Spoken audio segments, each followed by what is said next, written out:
Oh, yeah! I am awake and alive and alive.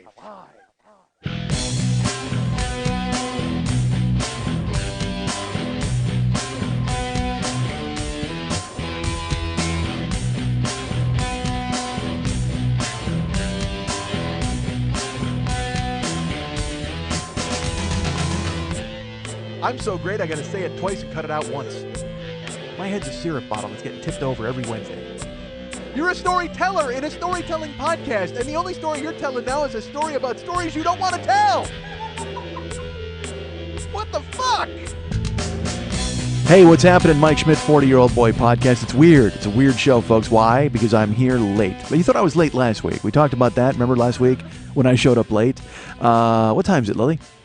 It's 7:53 p.m. 7:53 p.m. on Wednesday night. Now, last week was a Tuesday that I showed up late because I was flying, right? Or was it? Or was it a thing? I don't even know. I don't remember last week's show. It's a blur. But I will tell you this, folks. So it's late now. 7:53 that I'm here, and I'm here to record, and we're gonna have to take a break in the middle because I got to talk to Max and tell him what's happening and all this different stuff because I had a day, folks. I had a day, and I'll get to that day eventually. But I have voting. I need opinions from you. There's all sorts of things I need to shake your tree, and not just because I like your peaches, but just because I need to get your opinion. So I'm late today, and not only am I late, folks, I am sans notebook. And I am sans tweakedaudio.com/40earbuds. Normally, I got my earbuds tucked right in. I got my notebook next to me to jot ideas down or maybe look at beats sheets and things like that. But today, we are flying blind. We are seat of the pants. We are whatever comes out of my fucking maw, folks. So brace yourselves. I don't have anything prepared, and we're just going to go ahead and do what we can. Let's all get on the log ride and put our hands in the air. And ladies, feel free to lift up your shirts. We'll all get a photo at the end. You know what, that sentence right there, that was total David Lee Roth. That was like crazy the way he speaks. Hey, I used to go jogging, but the ice fell out of my glass. Ha, how you doing? Diamond David Lee Roth live on Dave TV. I may not go down in history, but I will go down on your daughter. All right. Fucking Dave, yeah! People wrote me like, Dave's got a podcast. I'm like, great, that's who I'm competing with now. It's not bad enough. I was competing with the fucking Jimmy Pardos and the Mark Marons and the Adam Carollas and the Nerdists and the Scott Aukermans, all the fucking big monoliths of podcasting. Because I'm indie, folks. You know, that Keep It Indie with Mike Schmidt. We've talked about this. I've got nobody coming up and trying to scoop my show up into their big fancy net. I'm not under the umbrella of Maximum Fun, which, by the way, let me talk about that for a second. The Maximum Fun drive is going on right now. Go sponsor. Go be somebody who's involved in that because our friends Jordan and Jesse Thorne, of course, the kingpin of Maximum Fun with his velvet voice. By the way, I've done the show. I don't know if you guys know this about Jesse Thorne. Before every show, swallows a stick of butter. Full stick of butter, whole stick of butter, frozen stick of butter. And by the end of the show, it is melted. It's in his throat the entire time, and it coats, it soothes, it relieves, and he goes ahead and he spits out anything, and it's just the dulcet tones of a Jesse Thorne. It's amazing, right?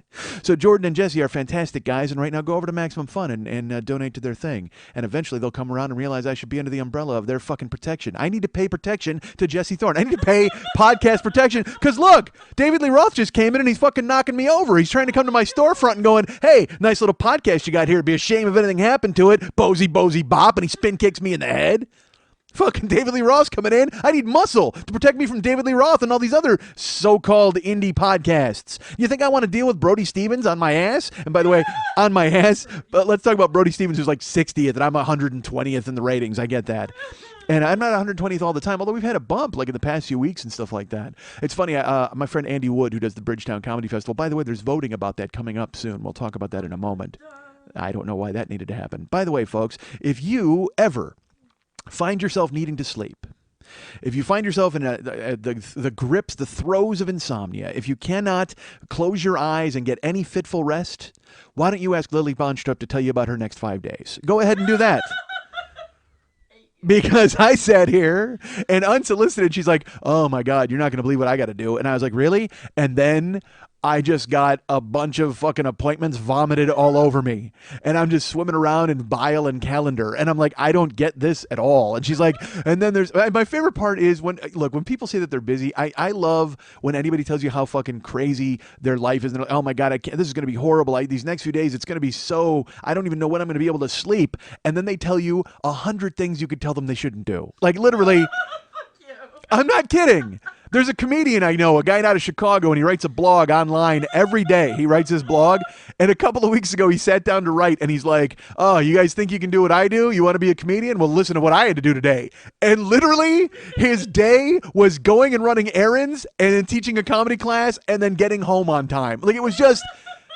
I wanted to go, your whole day was just sitting in traffic. Like, and it was your fault because you left late. Like, motherfucker, don't write this thing. Because I really wanted to deconstruct it. It's like 5 paragraphs to say a sentence. Like, he's like, and then he's just like, oh, man, if you guys even knew what I did, let's see if you think the life of a comedian is so easy. And then it's like, he gets up late, he gets in his car, he gets caught in traffic, and he has to drive all the way across town and do dry cleaning. And then he's got to go meet somebody for lunch. And then he's got to run some errands. He's got to get to Chicago by 3 o'clock. And oh, my God, he got there at 2:55. And then he's got to go all the way back to Milwaukee. Boy, I'll tell you what, folks. This is a hard life. Fuck you, man.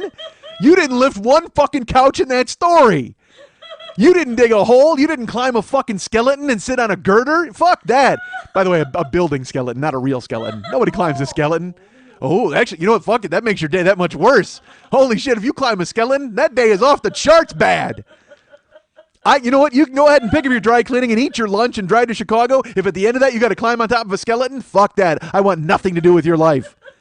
That is an amazing turn of events.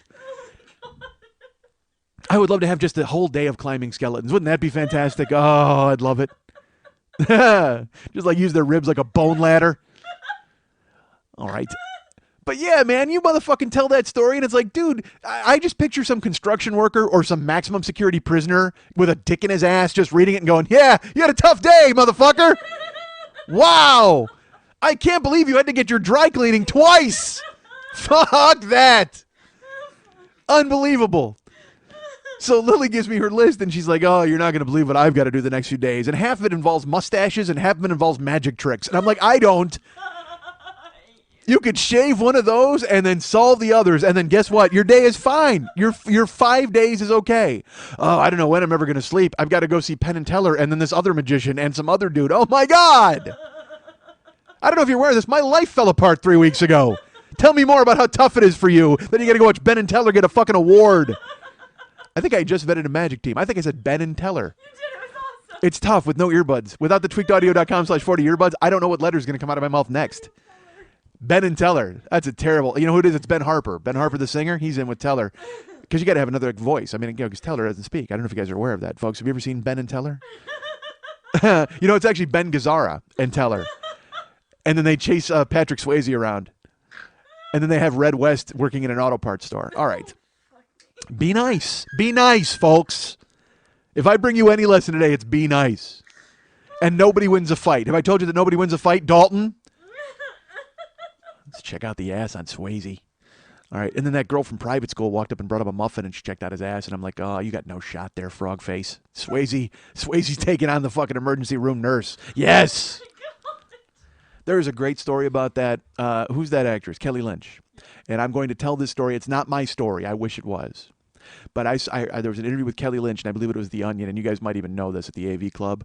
And because Roadhouse is on so much, and she's friends with Bill Murray and like all of his brothers, John and Brian Doyle and all of them. And whenever Kelly Lynch, whenever the sex scenes are on with Patrick Swayze on Roadhouse, anywhere in the world, they will call her. And call her husband, because they're friends with her husband. I forget who her husband is, but he's a writer, a famous writer. It might be Mitchell Glazer. It might be. I don't know, but he's a famous writer. And he's a comedy guy. And they will call up and go, oh, Kelly's getting it from Patrick Swayze right now. Bill Murray, wherever he is, he'll see it. It'll be 2 a.m. Doesn't matter what time. Brian Doyle, John Murray, they just call up and they're like, oh, dude, your wife's totally getting worked right now against the fucking stone fireplace. And Kelly's just like, yeah, right, Bill, hangs up. That's awesome. That's an awesome story, isn't it? God, Bill Murray is just such an amazing mythical figure that you hear those stories, you're like, I want to hang out with that fucking dude so bad. But then it would be such a disappointment because he would hate me. Like, I mean, because I think I would get along with him, and because that's always the story. You're like, God, Bill Murray sounds awesome. I would love to hang out with him because that would be awesome. Well, yes, because Bill Murray's awesome, but you forget you're there. You know who's not awesome? You or me. I couldn't even think about hanging with Bill Murray. Like, to try and be that cool, you would just bask in it. Did you ever see that fucking clip where Bill Murray, he's in a short movie and he walked in slow motion down a hallway with some kids on YouTube? Fucking brilliant. They just asked him to do it. He said, yeah. And then he went on that party tour where he just like kind of showed up and crashed people's parties. Fucking Bill, that's the way you be a celebrity. That's the way to do it. You don't write a blog entry about how you had to pick up your shirts and you were fucking inconvenienced. And how you were caught in traffic all day. Fucking own it, man. Live it. Love it. Learn it. Know it. He's the full hot order. That's right. You guys had shirts on when he came in here, Spicoli. I'm just going to quote movie shit because I don't have any fucking earbuds on, man. I can hear myself. I hear Lily. I hear Lily at Lily speed right now because you guys, you hear Lily at Lily speed. I hear her through the tweakedaudio.com/40 earbuds. So I get kind of a half Lily, but I got fucking full Lily right now. I got engorged Lily. I got fucking 6 to midnight Lily right now in my face, in my ears. You heard it. So I sat here and she just ran down this fucking 5-day schedule and she's like, yeah, and then I got to do this and we got to pick up a pie. I'm like, oh my God, cut out the pie, get a nap. If you just cut the pie out of this equation, you could sleep maybe an hour and you wouldn't have to worry about it. Oh, and then my family's coming to town. I mean, here's my favorite part. My family's coming to town and I have to take them to the Magic Castle and then I have to take them out to dinner and then I have to take them back to the Magic Castle. Why? Did they forget something the first time? Did they see Ben and Teller one time and they're going to go see Penn and Teller another time? Yes. You know who I would like to see? Sherilyn Fenn and Teller. Oh, yeah. That's right. What are you saying? I get Phil Jackson in the equation. Got to see Zen and Teller. Ha, that's right. Oh. Yeah, who wants some? Anybody? I don't think you want any of me. I'm just filling time, folks. Because I'm late, man, and I got to blaze through this show because right now I got to call Max in like an hour and tell him what to draw, and he's going to have no fucking... Because last week I got here late and we had to do the clip show, and then he had the fill-in picture anyway, so I was like, haha, Max has the week off anyway, so I'll take a week off. Well, obviously I can't take a week off this time because, dude, how many times have I done that this year? Literally, in a couple of weeks, year 5 is going to go on sale. I think there's 4 episodes in year 5. I think there are. No. There was the bed bugs, and then there was my wife left. That was it. Literally, that's the entire.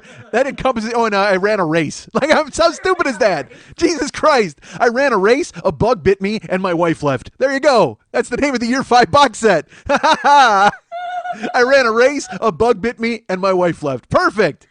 She's writing that down like it's going to be the title of the episode. There is no way for the 3rd week in a row we're going to have my wife in the title again. It can't happen. No, because last week I said my butler quit, and the previous week I said I need a butler. So it's like people are just like, dude, enough with the butler nonsense. But I can't help it, man. The butler did it, and I'm lost. I got nothing. No, the butler is not in the title. Stop writing it down. Don't even waste the Sharpie ink. Indeed you do. Whatever.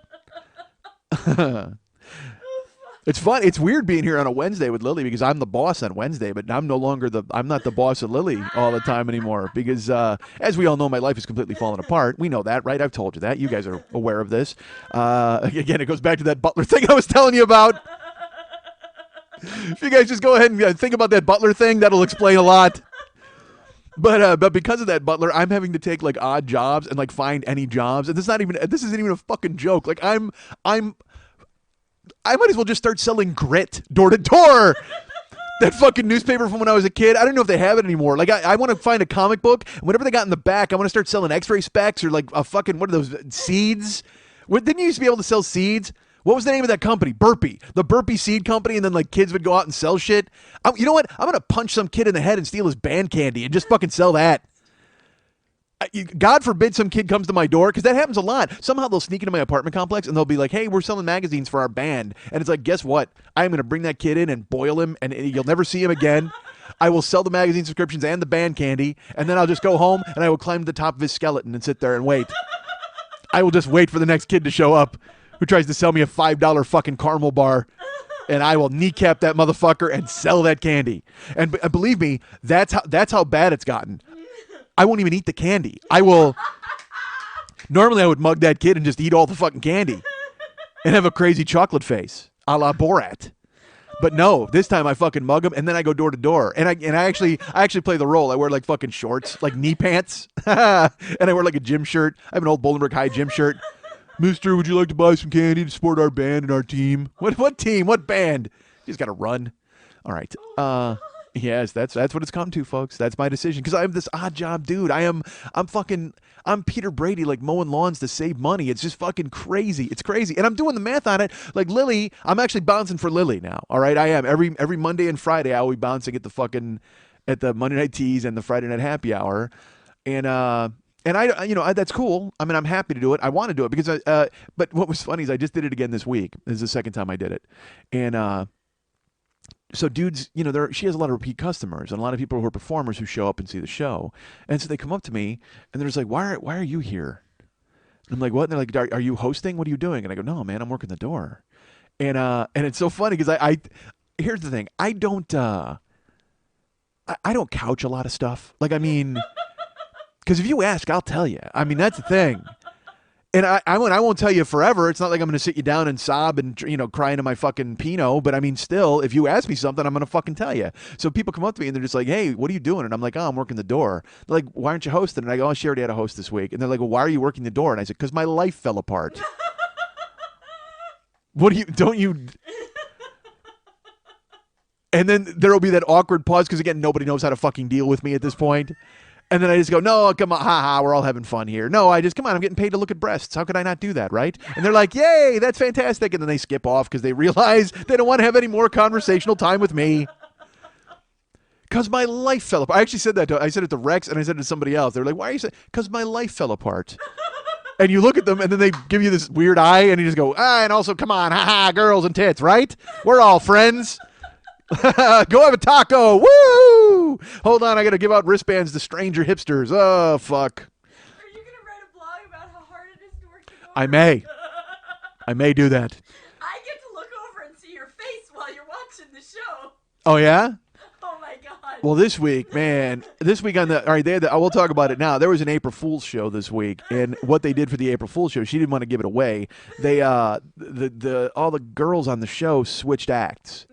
Which meant they switched costumes, and what was so weird. Like, I wanted to ask you this. I'll ask you this real fast. Did anybody consider measurements at all when they decided to do this? That was part of the joke. That they weren't going to consider it. Just simply won't fit. Exactly, they will not because all right, there were these. Look, I don't want to talk about everybody because everybody was fantastic and they did a wonderful job. Exactly who you're going to talk about. Well, first of all, I'll tell you this. If you're going to a burlesque show, folks, here's what I would recommend. First, have your wife leave you. Secondly, be friends with the producer for like 10 years. So then she asks you to come in early, so you get there early and you get to see the girls rehearse their routines. Because I will tell you this, as cool as the burlesque show is and as sexy as the girls are when they're doing their routines, they are infinitely more sexy when they are out there in like a crop shirt and jeans barefoot doing the dance and practicing and like trying to learn their moves while the music is playing. Sheila Starr went out there in a pair of jeans and a half shirt. And it was another thing too, they were trying to learn each other's acts. So Sheila Starr and Jezebel Thunder switched acts. And What's my favorite act? Okay, and I've talked about Jezebel Thunder on here before. She is just a fuck in pants. I mean, literally, she is just like walking sex. I'm serious. I mean, it's just there's some people that are just, you see them and you're just like, wow, that is sexy and it can't be stopped. You know what I mean? So she's one of those people, and Sheila has that thing happening too. But I'll tell you what, Sheila in her costumes is cute. Like she really looks as a hot burlesque girl. Sheila in a pair of jeans and a half shirt. Fuck that. I mean, I would just do that. Just come out in that. Because, I mean, there's something to be said for, like, regular hot girl in like, clothes and just kind of absentmindedly showing skin. Whoa, God damn it, folks. And then, fat idiot is trying not to stare because, but they're out there practicing. And the thing is, they want to be stared at because they're learning the routines. So this week, they were really learning the routine. So they're out there trying to get through the moves because normally they have the acts down pat in their head. But as they were each learning each other act, they would, like, Sheila went on stage and then Jezebel had to watch and go, no, do this, no, do that. Which also, by the way, if you want to see a hot girl ordering around another hot girl, oh, yeah, it can't be beat. It cannot be beat. Especially when she's ordering her, oh, no, shake your ass this way and then take your clothes off this way. Oh, yeah, I'm in. I am invested. This is well worth my entire life falling apart and having to take this job and embarrass myself in front of people that I know when they ask me what the hell I'm doing there and I go, my life fell apart. It's not the name of the show. Don't even write it down. Everybody knows because there's no reason to even write it down. Oh, let's talk about this real quick before we get into that. Hey, folks, you guys listened to the show last week, and I'd like to thank those of you who wrote me to tell me about the editing holocaust that took place in last week's show. Hi, Lily, how are you? Let's talk about this, shall we? I didn't tell you. Mex told me first. And, because, all right, we have, in a couple of weeks, there's going to be the interlude coming up, as you know. And our friend Lily has to edit it together with me, and we have to sit down and do it all. And then Mex wrote me, and he's like, hey, did you hear this week's show? And I knew what he was talking about because I'd already been written. A couple of people had already written me, and I didn't answer David because he's just like, because David is so funny to me. He's like, is the interlude going to be okay? Like, is the editing going to be fine? I'm like, yes, everything's going to be fine. I'll be there. It'll be fine. And accidents happen. That happens occasionally. Last week, the mugs, the Zazzle spot is over 35 seconds of dialogue. Literally from you guys can get me at mikeandmikeschmidtcomedy.com, and then the music starts. And then all the rest of it of getting Dave at Facebook and getting you at 2 Twitter accounts, and all of it is just, it's blended. It's like the Zazzle thing is right on top of. I love that he's worried about the interlude after I've done 5 years worth with 2 mistakes. When you're 3,000 miles, when you work on something for over 200 hours and you're 3,000 miles away, you kind of just, in your head, you're just kind of like, man, I don't know what happened, but I'll check it, fix it, and re-upload it before I upload this. If you can. Yeah, I didn't, because again, I didn't want to bother you because I know you're very busy planning 9 magic field trips. I was going to call and tell you about it, but then I heard, I'm leaving it that way now. I heard that you may have to pick up tuxedos for some magicians and possibly stuff some dollar bills into oranges. So I did not want to get involved in cutting, stepping in your way. I don't know, but it was weird. Because I had not gotten to listen to it at that, because usually that's what I do when we download the show. I immediately jump to those edits to hear that they're okay. Because you even call me and you go, if it's up, if there's a problem, call me. But as we all know, last week I was traveling. And then I went to bed. I was in Portland on Wednesday, and I actually wrote you, remember? And I said, look, I'm going to bed, so because I hadn't slept. And she's like, it's up. I woke up in the morning to a text that it was up, so I didn't even bother to check it because I'm dumb. But then some emails came from people telling me, hey, did you know this? And I'm excited for The Onion to hear that one. That'll be fun when The Onion listens, because that will be the thing they seize upon. They'll be like, well, editing glitches abound in Mike Schmidt's 40-year-old boy show. But that's fine. Whatever happens. It's good. Because again, that's what happens when you keep it indie, folks. If I had some huge fucking monolithic corporation, they would go ahead and smooth out those sort of wrinkles. But fuck that. Who wants that, right? That's not fun. I want to make sure that everything comes to you unfiltered, unvarnished. I want to bring you mistakes. This is, because you know what? Burt Reynolds would tell you, shadows happen in life, baby. I said that on my buddy's podcast this weekend. I did the On the Horse You Rode In On, or on the podcast you rode in on. Is that what it's called? I don't know, but he loved the fact that you laughed at it. He was so happy. He was like, "Oh my god, I can't believe Lily laughed." Because I did 2 podcasts when I was in. Let's talk about those real quick. I did 2 podcasts in Portland. Well, wait a minute. Before I get into that, do I have to finish the thought about working at the Tees? Why? Well, I was talking about Sheila. Well, no, fuck that. I'm going to talk about this real quick. So watching Jezebel and Sheila switched costumes, and they switched their routines, and then to watch Jezebel out there telling Sheila what to do was fucking amazing. That song was a great song. What was it called? Sheila G. Kawani? I think that was the name of the song. Yeah, it was fucking awesome. And then, and also funny, and Jezebel's all ass. Like, Jezebel's like got a crazy backyard. And so in that song, there's a part that goes, and she shakes her ass to it. So then to watch little tiny Sheila, who stepped off a wedding cake, to come out there and try to shake her little ass to it. And it worked. It was still hot and great. She has that same ass kind of bounce, but different. Like, because she did it more like belly dancer style, and Jezebel's more like twerking style, like kind of. Yeah, it's wrong. It's just fucking handfuls. the 2 of them in a pole studio. Yeah. What were they doing in Poland? Sheila has a pole studio. Oh, I thought you said thought you meant in a Polish studio. That's why I said, what are they doing in Poland? And you skipped it completely. Sorry, keep going.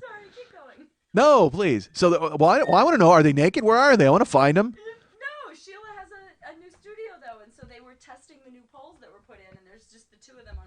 I got a pole they can test. I got a poll you can test. All right. Anyway. So, folks, so Sheila and Jezebel are out there doing their thing, and then Jezebel was doing a routine that I've seen Sheila do many times, which is the Thieves in the Temple thing from Prince. She did it at the Prince shows. So, but in my head, I'm like, wait a minute, because once I saw, all right, here's the thing, I didn't know that even the costumes are being switched. So when Sheila came out and she was wearing Jezebel's costume, she had a bunch of like paper towels stuffed into her top because she's a little tiny girl and Jezebel's packing. So she does the thing where she takes the top off and then there's like, all the stuff and fell on the ground and she made a little face. And it was like, ha ha, yay. And that's when I went, oh, they're trading costumes. Wait a minute. That means Jezebel's going to wear Sheila's costume. What the fuck is going to happen here? Who in the audience is going to get their eye shot out when her fucking bikini top snaps and shoots into the fucking crowd at hydraulic speed because it can't contain her giant tits? So then she came out to do the routine. Jezebel came out wearing Sheila's costume. Her tits were already out, man. It didn't matter. It was like trying to put an eye patch on the eye of Saruman. I mean, it's like not going to fucking work. Doesn't matter. It's like going to shoot right fucking through. So she came out and was dancing around, and that was happening. That was good. But here's the thing. I will tell you, folks. There were other girls dancing there. Our friend Dizzy Von Dam was there dancing, and our friend Lucille Highball was dancing as well. And a Mercury Troy was there, and she was perched up on a stool, which was that did not look comfortable at all. But then she climbed off of it and did her dance. But the show was great. And Lily was... she switched places, because everybody switched places with somebody. Well, Lily switched places with her friend Buster Balloon. Now, let me try to describe Buster Balloon for you. Buster Balloon, he looks like the Juggernaut from the comic books. Like, just big and round and fucking all. There's not an angle on Buster at all. He's a balloon artist, and he twists balloons. It looks like somebody twisted him up and made him up. Like... It's like somebody blew up a flesh and hair balloon and then twisted it up, and he looks. Even his shoulders are round. Everything is round. The guy's just a fucking. He's like a Comic Sans M. I mean, it's like I can't even explain it. He's just all curvy and soft and round and weird. So he usually wears this crazy big suit. He wears like a David Byrne giant suit. Yeah. Because there's a Zoot Suit Riot, folks. I don't know if you're aware of that. So he's wearing that suit, and then he pulls balloons out of whatever compartments and bullshit that he's got going on. And he's a nice guy and good for him, and people like that sort of thing. How dismissive is this? I realized about halfway in where I'm just like... Award-winning world-class balloon artist. Exactly. He's worked with, like, magicians, and Jeff Koontz's balloon dog is based off of his balloon dog. He is in the top of his class. It's just that his class is a bunch of bullshit nobody cares about. He's really good at something no one cares about at all. Take it from me, I know what that's like. So he's an expert at doing something that means nothing at all in the large scheme of things. He doesn't fix cars. He doesn't do anything that brings any good to the world. No, he can make you a fucking championship belt out of balloons. Good for you, tough guy. But he's a nice man. So Lily decides to switch places with him, and when I showed up at the thing, she was this will never translate because you won't even know what I'm talking about. But there was a show called Fridays, all right, and it was on a million years ago, and they used to do a Stoner Three Stooges, and John Rourke was Curly.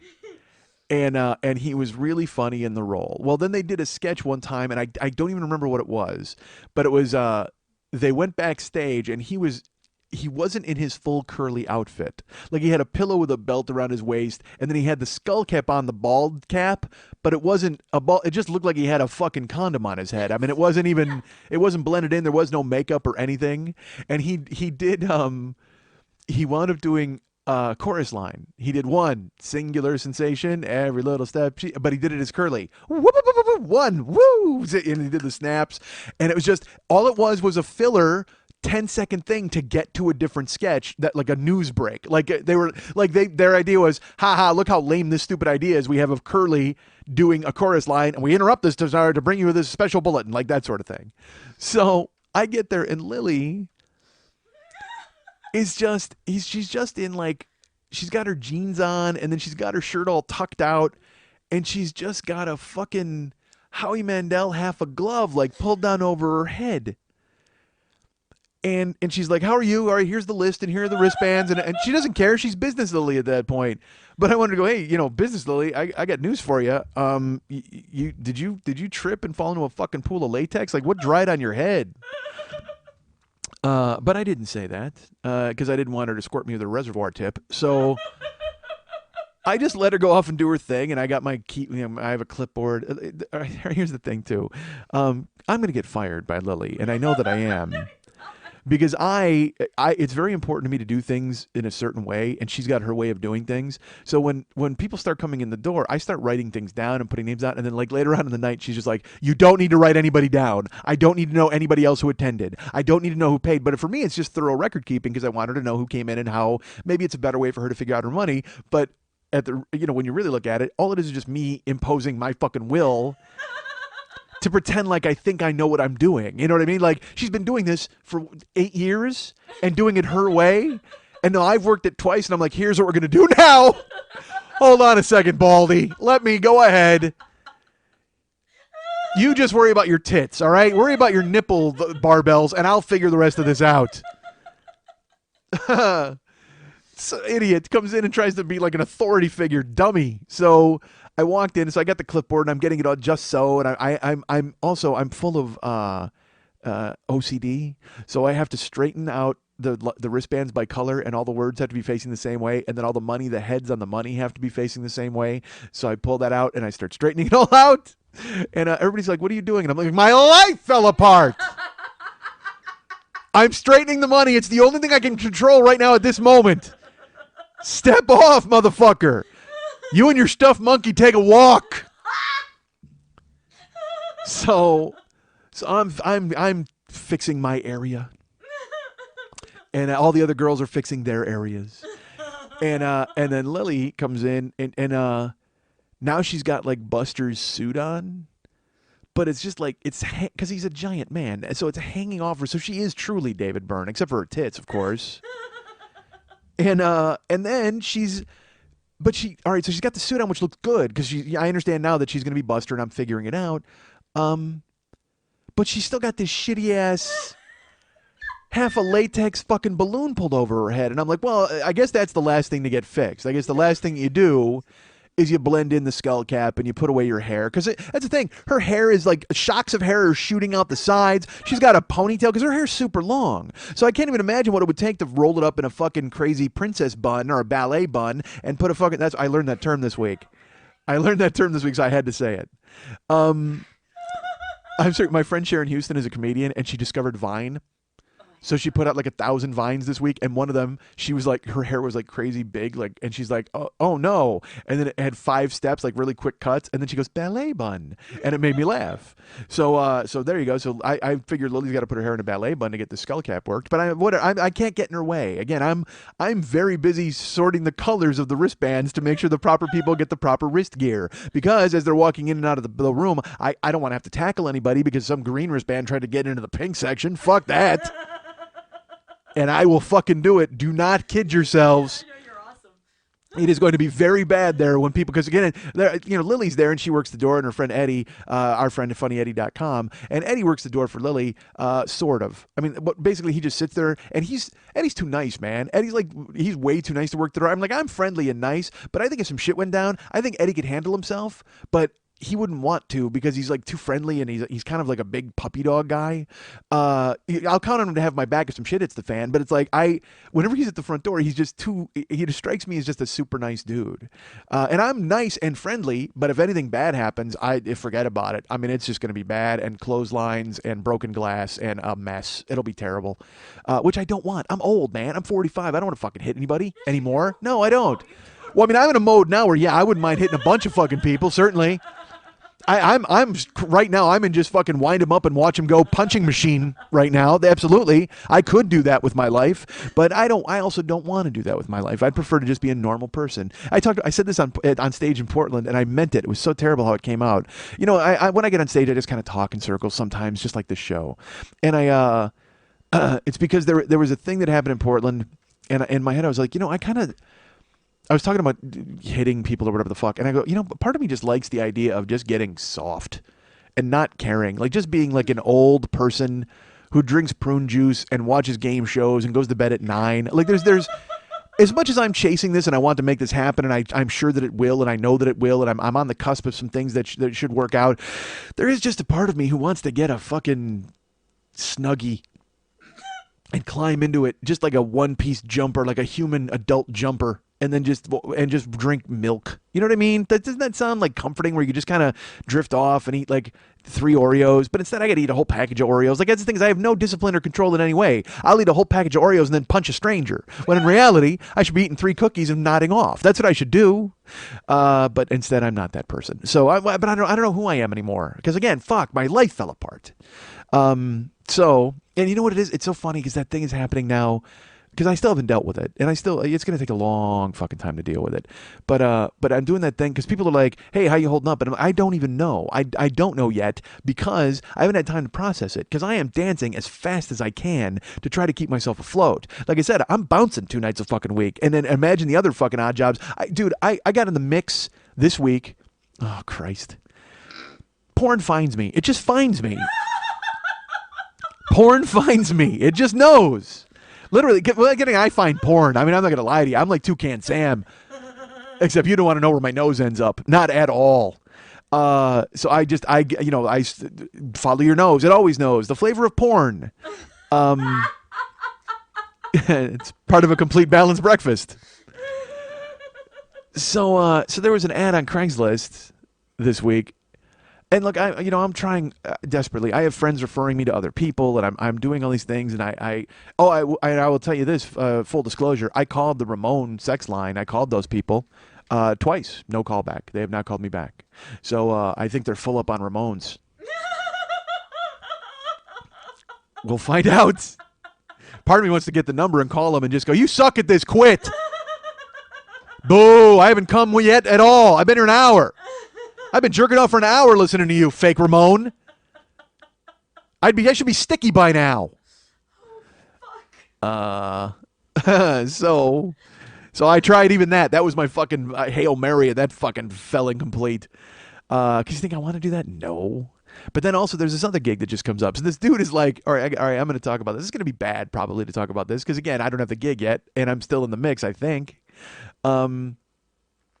I won't name a lot of names, but there was a thing, and this guy's like, I have literally thousands of porn clips, and what I need is someone to come in and write the description with the SEO type of stuff to try to get people onto their thing. And he's got a website, so it's like if you were starting XTube and you had all the porn clips, but you needed to write a 2-sentence description, you needed to title them, and you needed to give keywords.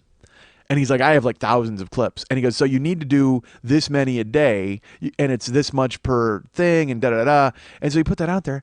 And I go to Craigslist, and I go to Staff Me Up and all these different places. I go all the time. I mean, I'm going every 10 minutes, 15 minutes looking to see what comes up. So I see this gig, and it wasn't there 10 minutes ago, and now it's up. And I apply immediately.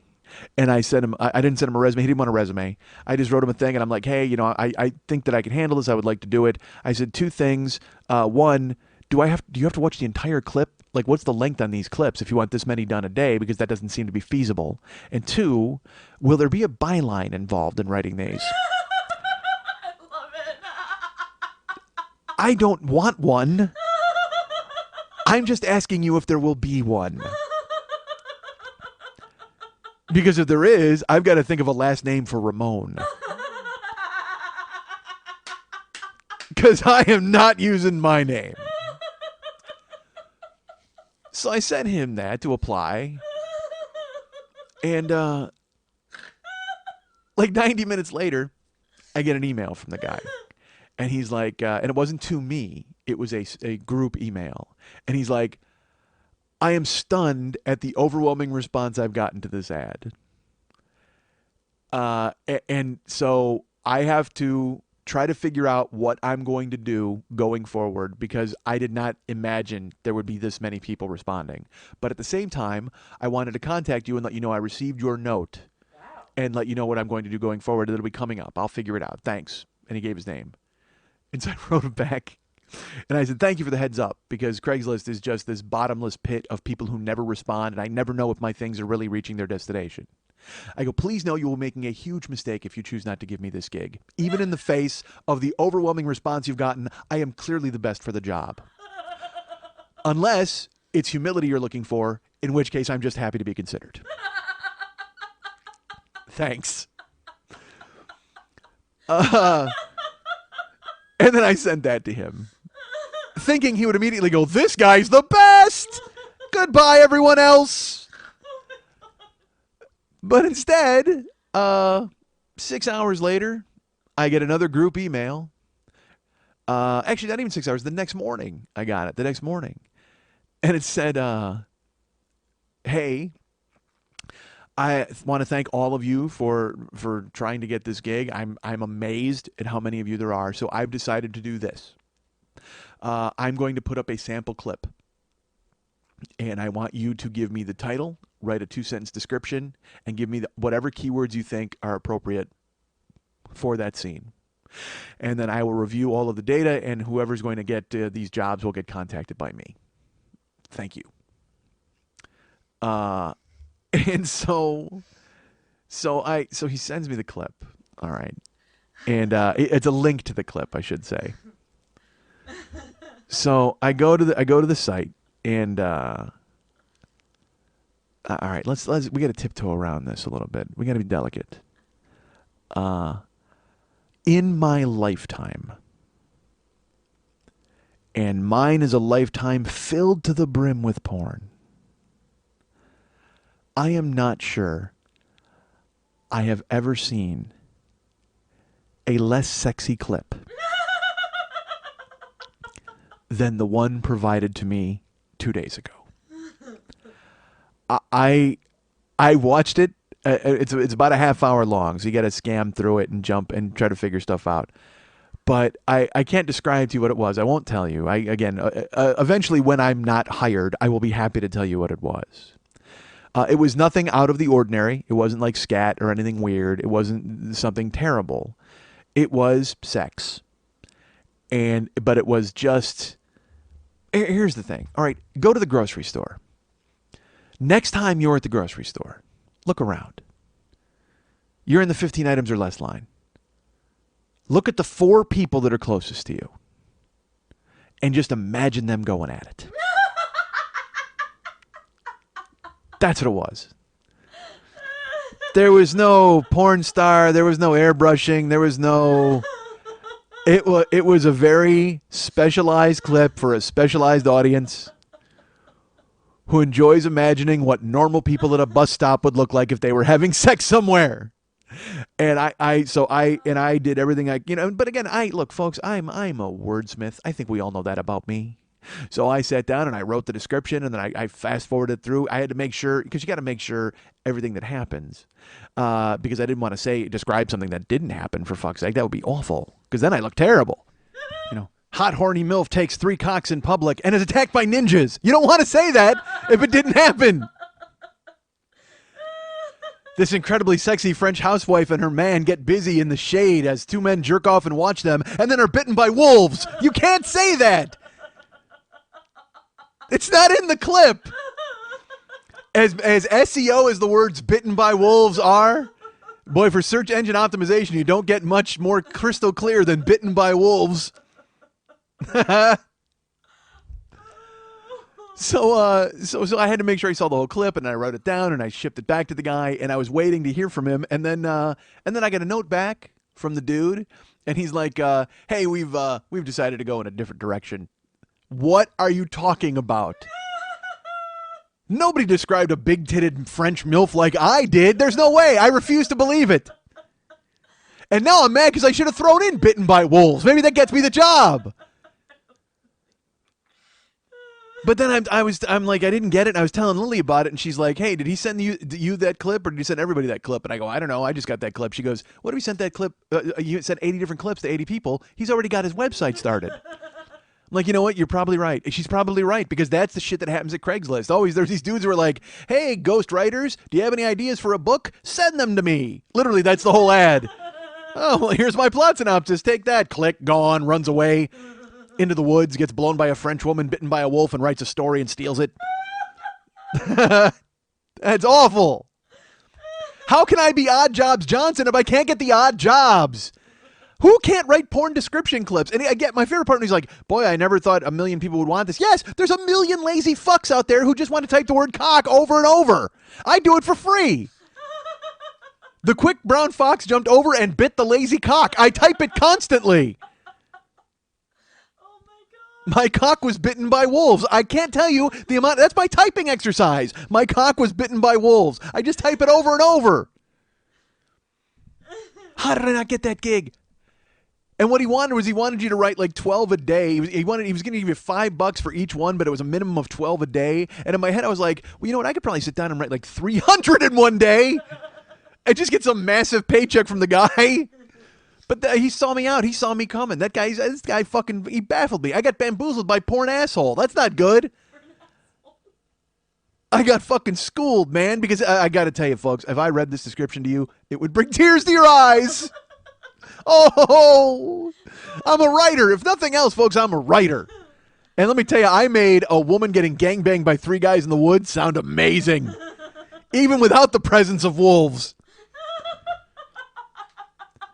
This clip was so terrible. It was like a 60-year-old dude jerking off, watching a girl from the bushes, and then he gets invited to participate, and he can't get it up. It was a mess. It was a complete and utter mess. Just like, I'm not joking. It looked like a sex scene you would actually stumble across in the woods. There's no charm to that.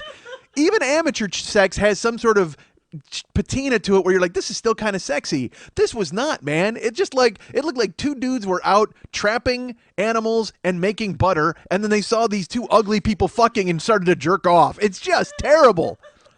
I want to put the clip up for you to see. And then literally, I should just put the address up and you guys can see the clip. It's just so bad. It looked like something that Glenn would have had in the big bag of porn, because it was filmed in Europe. Because again, the guy's clips are all like European, I'm guessing, because everybody in this clip talked French when their mouths weren't full, so they were just fucking going at it. Well, only one of them had their mouth full. The 3 dudes were just, literally, it was just the pathetic old man. And the best part, I wish you could see it. Again, porn is ridiculous on its face. But then it's this girl, she's got acne, bad skin, and she's getting worked by her boyfriend. And then they pan over. Like, there's not even like an editing. There's no editing. It was done with a handheld all in one shot. And they pan over, and the 2 dudes are jerking off. And one of them is like a walking stick. And then they're dressed like the Ricola guys. Like they've got the fucking giant Ricola horn. It was so terrible. The one dude had a ranger hat on and like mirrored shades. Like he was, you know what he was doing? He was strolling through the woods, tracking Cool Hand Luke, who had escaped from the chain gang. And then he happened upon these 2 fucking and decided to whip it out and jerk off. Because I got to tell you, that couple was shaking it there, boss. That couple was shaking it there, boss. Ha ha. Yeah. I didn't get that gig. I slummed to do that. It took me 20 minutes to fucking write a porn description that was golden. If I could just show it to you folks, I would get like whatever the porn equivalent of an Oscar is. I would get like, it's probably the Oscar, but he's got the sword up his ass instead of holding it in front of him. I don't think I would get an AVN award. I don't think it was that good. Let's not get carried away. I'm new at this. I don't want to insinuate myself into the business that much. What is with these porn people turning me down and fucking not? I just don't get it, man. I'm slumming. You're lucky to have me even considering you motherfuckers. But no, I get shunned. I get pushed aside. And so I get the rejection letter from the dude. And here's my favorite part of the whole thing. And it says, hey, can we keep you on file for any jobs we have coming up in the future? In case we stumble upon more people fucking in the woods. And we want you to sharpen your fucking reflexes and really hone the point of a French woman getting gangbanged by a fucking park ranger, an old butter maker, and her boyfriend. And when I say an old butter maker, I do not mean it was Walter Matthau from Bad News Bears. He was not going to work on her. Although Kelly Leak did drive by on a motorcycle. Couldn't believe it. It was like when Batman would come on and Batgirl would drive by. It was like all of a sudden these people were fucking and boom, there goes Kelly Leak right by. That reminds me of one of my favorite jokes I ever wrote. I was like submitting to the Best Damn Sports Show, period. And a guy there was like, hey, you should write some sports jokes. So I wrote sports jokes that night. Like I wrote a bunch of them and I sent them in. And one of them was, it was something I said, oh, and by the way, in men's tennis this weekend, boring Dick Nobody beat the guy you've never heard of, 6'1", Love. What the fuck happened to men's tennis? I'm convinced John McEnroe could beat these guys with a beer in one hand and Tatum O'Neal's hair in the other. Sorry you didn't get the job. Can we keep you on file in case we want to write more mean tennis jokes in the future? God damn it! How do I not get hired ever? Oh, fuck. But you can't be Odd Job Johnson if you keep getting rejected for the odd jobs. As of now, I'm just a bouncer. I'm literally, I can't proclaim myself a triple threat. I'm not a multi-pronged guy. I'm just one prong. I'm a solo prong. That's all I am. I'm just a bouncer at this point. I tried to get an entertainment blogger job. That was another job they had. And this happened when I was in fucking Portland. So I wake up Friday, okay, and I applied for jobs, and then I hear from these people, never, first of all. But these guys, I had applied 2 weeks before, and then they wrote me. And I'm in the hotel room in Portland, and I'm sleeping, and I wake up because Friday is show day. Friday, I sit in the room, I might have a banana, and then I just fucking learn everything. I learn jokes. That's it. I gotta have some potassium to learn jokes.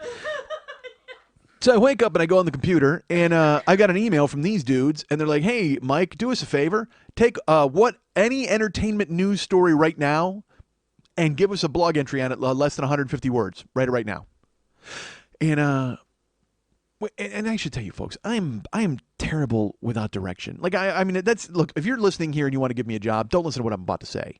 If you tell me what to do, I'll do it. But when you give me the choice to do shit, it always turns into a thing where I'm like, I'm not good at choosing. I'm not that guy. So he's like, "Hey man, pick any news story at all." So I'm like, well, fuck it. So I went to E! To see what the top 5 news headlines were, and I saw one, and I grabbed it, and I wrote about Leno and Fallon. So I wrote it, and it was it was fucking awesome. It was, I mean, again, as awesome as 140 words about that can be. You know what I mean? It was well written. It was sharp. Because I mean, I go to fucking entertainment blogs and shit all the time, and they're terrible. They're a mess. It looks like there may have been exploding ink used because there's holes blown in the narrative of all of them. If you're blowing holes in the narrative of a blog entry, Jesus Christ. So I filled out the Fallon Leno thing and I sent it to him. I haven't heard back. I didn't hear back at all. You know what I should have? I should have written about Fallon and Leno spying on some chick getting reamed in French in the forest. And then the two of them started jerking off and jumped in. And then they were bitten by wolves. So I don't know if I got that or not. I'm in the mix on that. I mean, and again, as we all know, Craigslist is a wasteland. And I'm still contacting guys. I have done that thing where I've talked to guys who are friends of guys, and they've turned me on to those dudes, and they're like, "Hey, you got to help my friend," and then they write me, and it's so funny. It always seems so promising at first when they're like, "Hey, I got a guy. He owes me. He's a dude. He knows a bunch of things, and we'll go ahead and get him squared away." And then that guy's very nice, and then I write him an email, and he's like, "All right, I'll keep an eye out." I mean, and that's. Which is fine, and that's the way it should go. That's exactly what it should be. But I don't want that. I want him to go, "Oh my God, you're awesome. Here's a job immediately." You know what I mean? I don't want. I know that's what I want. It never happens that way. But instead, I'm hoping, I'm wishing, and that kind of thing. And time ticks away, and here we sit. So I'll keep you posted. But you know what? I did another odd job. I walked the dog. Did I tell that story on here? I got a dog sitting job. There is a woman who, and here's the thing, I should tell you, my friend, I don't even know, I won't say her name. She's very private. I don't know if she even listens to the show, but she knew of my situation. I think she may have known about it through Facebook or something. But I met her at the Los Angeles Podcast Festival finally, but we had been friends on Facebook before that. And I think we had met before that as well, but unfortunately, I don't know. I meet people, and then unfortunately, I'm getting old, and so it slips out of my mind. But this woman is very nice. And she reached out to me with a job opportunity a couple of weeks ago. Did I talk about the eBay thing on here? Yes. I did mention it? Yes. Yeah, there was some dude who had a bunch of stuff that he wanted to sell on eBay. And she turned me on to him, and I would have been logging it and entering it as he floundered around in his smoking jacket like Vincent Price in a 60s movie, because he was that dude. He lived in like a mansion in a really cool place in Hollywood, and the second I talked to him, I knew there was going to be a problem, because it's like I'm supposed to be listing his eBay stuff. So I talked to him, and he's just like, "Yeah, how much do you think I could get for this stuff?" I'm like, we're on the phone, right? I mean, like, I have no idea what you have in your house. I mean, unless it's going to be bitten by wolves, it's not going to be worth much to anyone. But he was a very friendly gentleman. It's just that it turned out that once we talked and we went through, he either A, found somebody else, or B, decided he did not want to sell anything, because he's like me. He wants answers. He doesn't want to list a bunch of shit and then nothing sells and then he freaks out. He wants to sell it and get the money. Done. You just, again, as you all know, I fuck algebra. I don't want to tell you why A plus B equals X. I just want to tell you what X is. I don't want to fucking show my work. Well, this guy didn't want to show his work either. And I'm like, you're a man after my own heart. And then he went back into his screening room and watched The Tingler, or whatever the fuck, some 60s horror movie. Because he was that guy. When I talked to him on the phone, I literally could hear his pencil mustache. I mean, it was just that dude, and a nice man.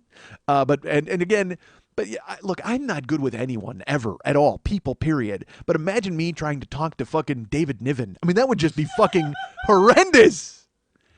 David Niven had a better conversation with the streaker than I would have with him now. So she was very nice, and she turned me on to that guy, and I had to go through hoops to get that. I had to talk to 2 different people who had to refer me to him because he's like a big deal, this dude. And unfortunately, he decided that either I wasn't the way to go or this wasn't the way to go. Or he's padding about in house slippers through a darkened mansion trying to think of a way to reinvent the saint. I have no idea what he's doing with his life. Yes, I know they remade the saint, but it worked too good for the joke there. It just came flying out. And in my brain, the saint was all I could pull in that moment, and I was trying to make it come out. And in my head, literally, I was like shuffling a deck of cards. The saint was on the end of that train, and in my head, I'm going, think of anything else other than the saint, but the saint worked too good for the beats. That's a glimpse into how my head works, folks. So this lovely woman, who was very nice, then contacted me, and she gets it. Like, because it's funny, there are people out there who are just like, hey, yeah, man, well, I'll keep an eye out. And she must have been finely tuned into the desperation in my voice somehow, or she knew, because, man, she came, because I'm looking for any gig, right? So she came to me and she's like, you might not be interested in this at all. But I have a friend who has a dog, and she's going out of town. No, the dog's not going out of town. That was a terrible phrasing. I have a friend, she's got a dog, and she's going out of town. Would you escort this dog to New Zealand? Why, yes, I would. I would be happy to escort a dog to New Zealand. Some Kiwi wolfhound. No, she has a friend who is going out of town, and the friend is leaving a dog behind, and she was wondering if I could go and take care of the dog while they were gone. And again, here's my favorite part about this person. She's only met me a couple times. She might know me through this show, but I think she knows me more through Facebook. She's so nice, and still, even of what she knows of me, her no doubt trepidation at putting me in charge of anything was outweighed by her knowing how desperately I needed the gig. Because I think we all know there's probably a 48% chance that dog dies, right? I don't know. I fuck everything up pretty much on the regular. I fuck things up on the regular, so there is a really good chance that dog was going to wind up tits up. So she had to know that, right? If she knows anything about me, but she still reached out because she knew. Because you know what? She had that much confidence in me. Because that's how it is. You know how it is with kids when they get on a bike and you're trying to teach them how to ride, and they're kind of shaky about it. But then you're finally like, look, I know you can ride a 2-wheeler. Let's go. And just your instilling of confidence in them gives them the effort and the ability they needed to ride a 2-wheeler, and then they're crushing it, and nobody's dog dies. It works out perfectly. So that's what she thought of me. She's like, if I trust you with this dog, I know you're not going to fuck it up, right? And I'm like, of course I'm not. Why would I fuck that up? She's like, well, go meet my friend. So I went to meet the person, and they lived close by me. She has an apartment with her daughter, and her daughter was so nice because, again, she doesn't know that I'm a fuck up yet. She won't know for 3 days when she returns home, and they're just literally like a little patchy gravestone in front of their apartment. Oh, poor dog. So I go over to their house, and they let me in, and they're very nice, and I meet the dog. The dog, by the way, my boss was named Buzz Buzz.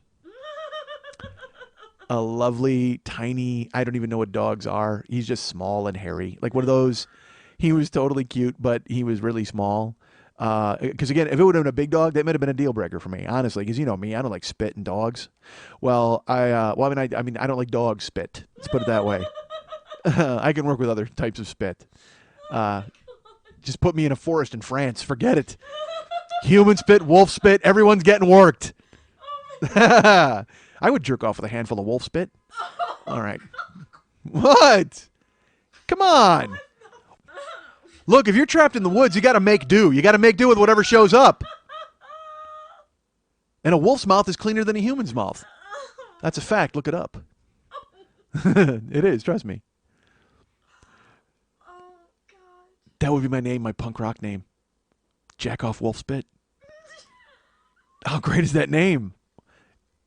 Or is it Wolf Spit Jackoff or no? It's Jackoff Wolf Spit, right? That's got to be the name. Just Jack Wolfspit. No, Oh, no. maybe we'll put the off in quotation marks. So that's his nickname. He's Jack Wolfspit, but they call him off. Jackoff Wolfspit. That's like a villain in Grand Theft Auto or something. That's like a final boss. Dude, you got to I would make Grand Theft Forest. So then you got to fight Jackoff Wolfspit. He's the final boss in Grand Theft Forest Auto. Because they have Grand Theft Auto San Andreas and Grand Theft Auto. How about Grand Theft Auto Yellowstone? Yeah, Grand Theft Auto Yellowstone, man. And you got to fight Jackoff Wolfspit in the final battle. All right, so folks, so I go and I meet Buzz Buzz, and he and I had to bond with him for about 4 hours because he had to be comfortable with me. How awful would that be? What if that was true? What if I really did? Those people wouldn't want me in their house for 4 hours, let alone the dog. But I met him and he was very nice. And they're like, all right, when you come over, you've got to feed him here and you've got to give him this water. And then you just walk him. She goes, and look, it's one of the reasons my wife bailed because I wouldn't go walking. I wouldn't do shit. Like I was just a lump in my House. And now fucking Odd Jobs Johnson has to go out and, hey, let's get a wolfhound and go for a sprint. Terrible. And don't think when I was walking the dog, I was like, look at me now, come back. That weird thing in your head where you're like, because again, Karen loves dogs. And then I take this dog walking job and I'm like, God, if she was here, it would be so fun and we could walk up and down the thing. Because again, you still get flashes that even though it's over, even though the thing's torn asunder, you still get those flashes where you're like, that would be great, right? You know who'd really like this? Karen, remember her? And it's the stupidest things, man. It's the dumbest things. You know when I got it the other day? This is going to sound so stupid. I opened a jar in my house. I opened a jar of pickled beets or something, which, by the way, when your wife leaves, you find out you like pickled beets.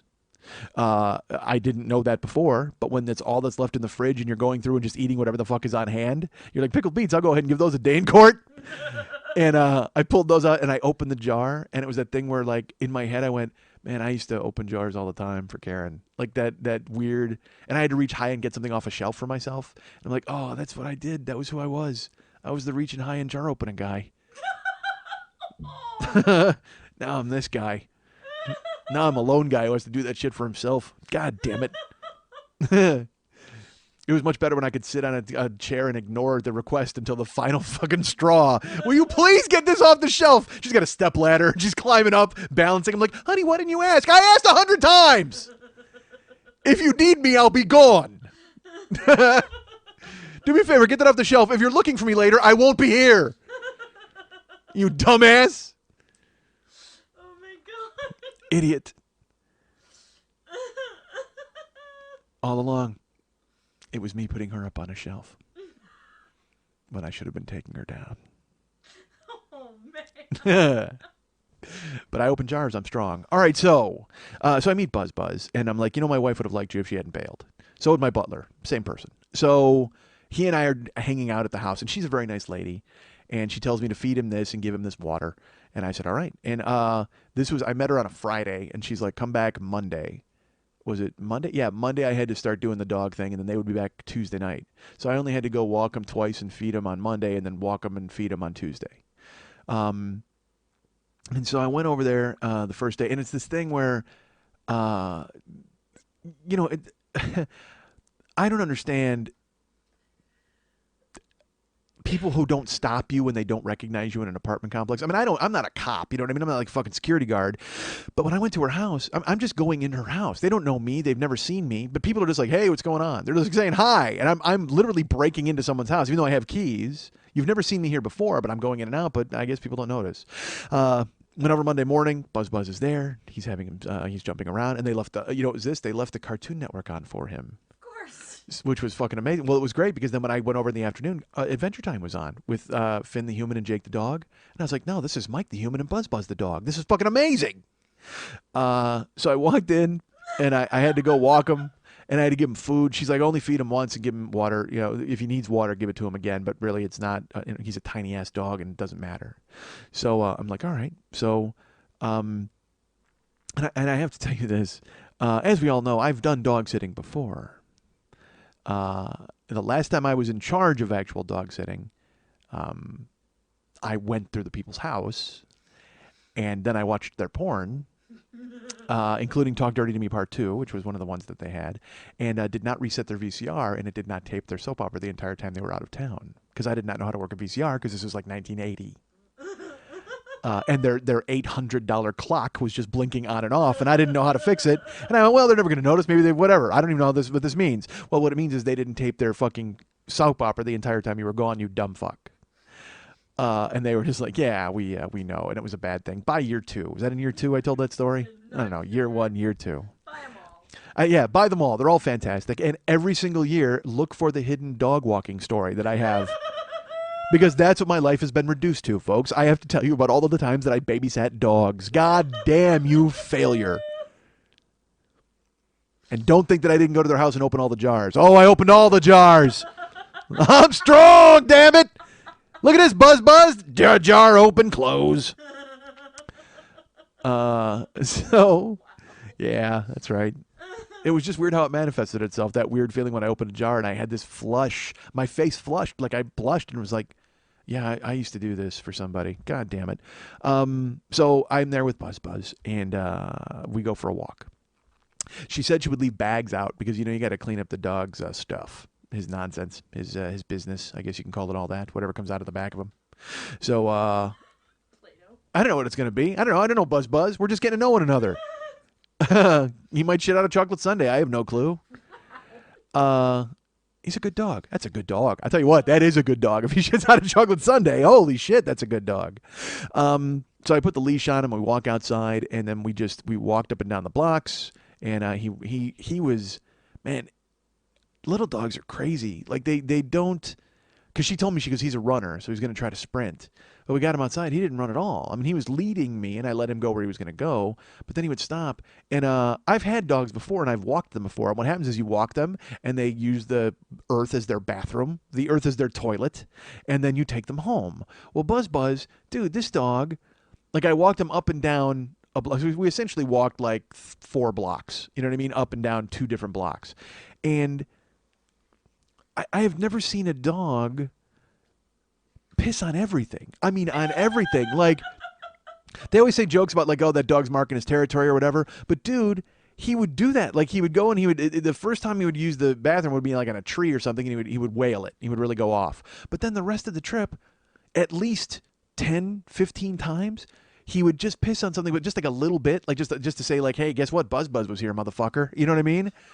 And then he would just do this weird kicking thing where he would like use his hind legs to kind of like bury it, but he wasn't doing anything. It almost looked like a reverse like chorus line, like he was doing kicks, like yeah, cha cha cha cha, cha cha cha cha cha. His front paws were on the ground, but his back feet were kicking like one at a time, like he was trying to moonwalk or something. And I'm like, oh, Buzz, go to work.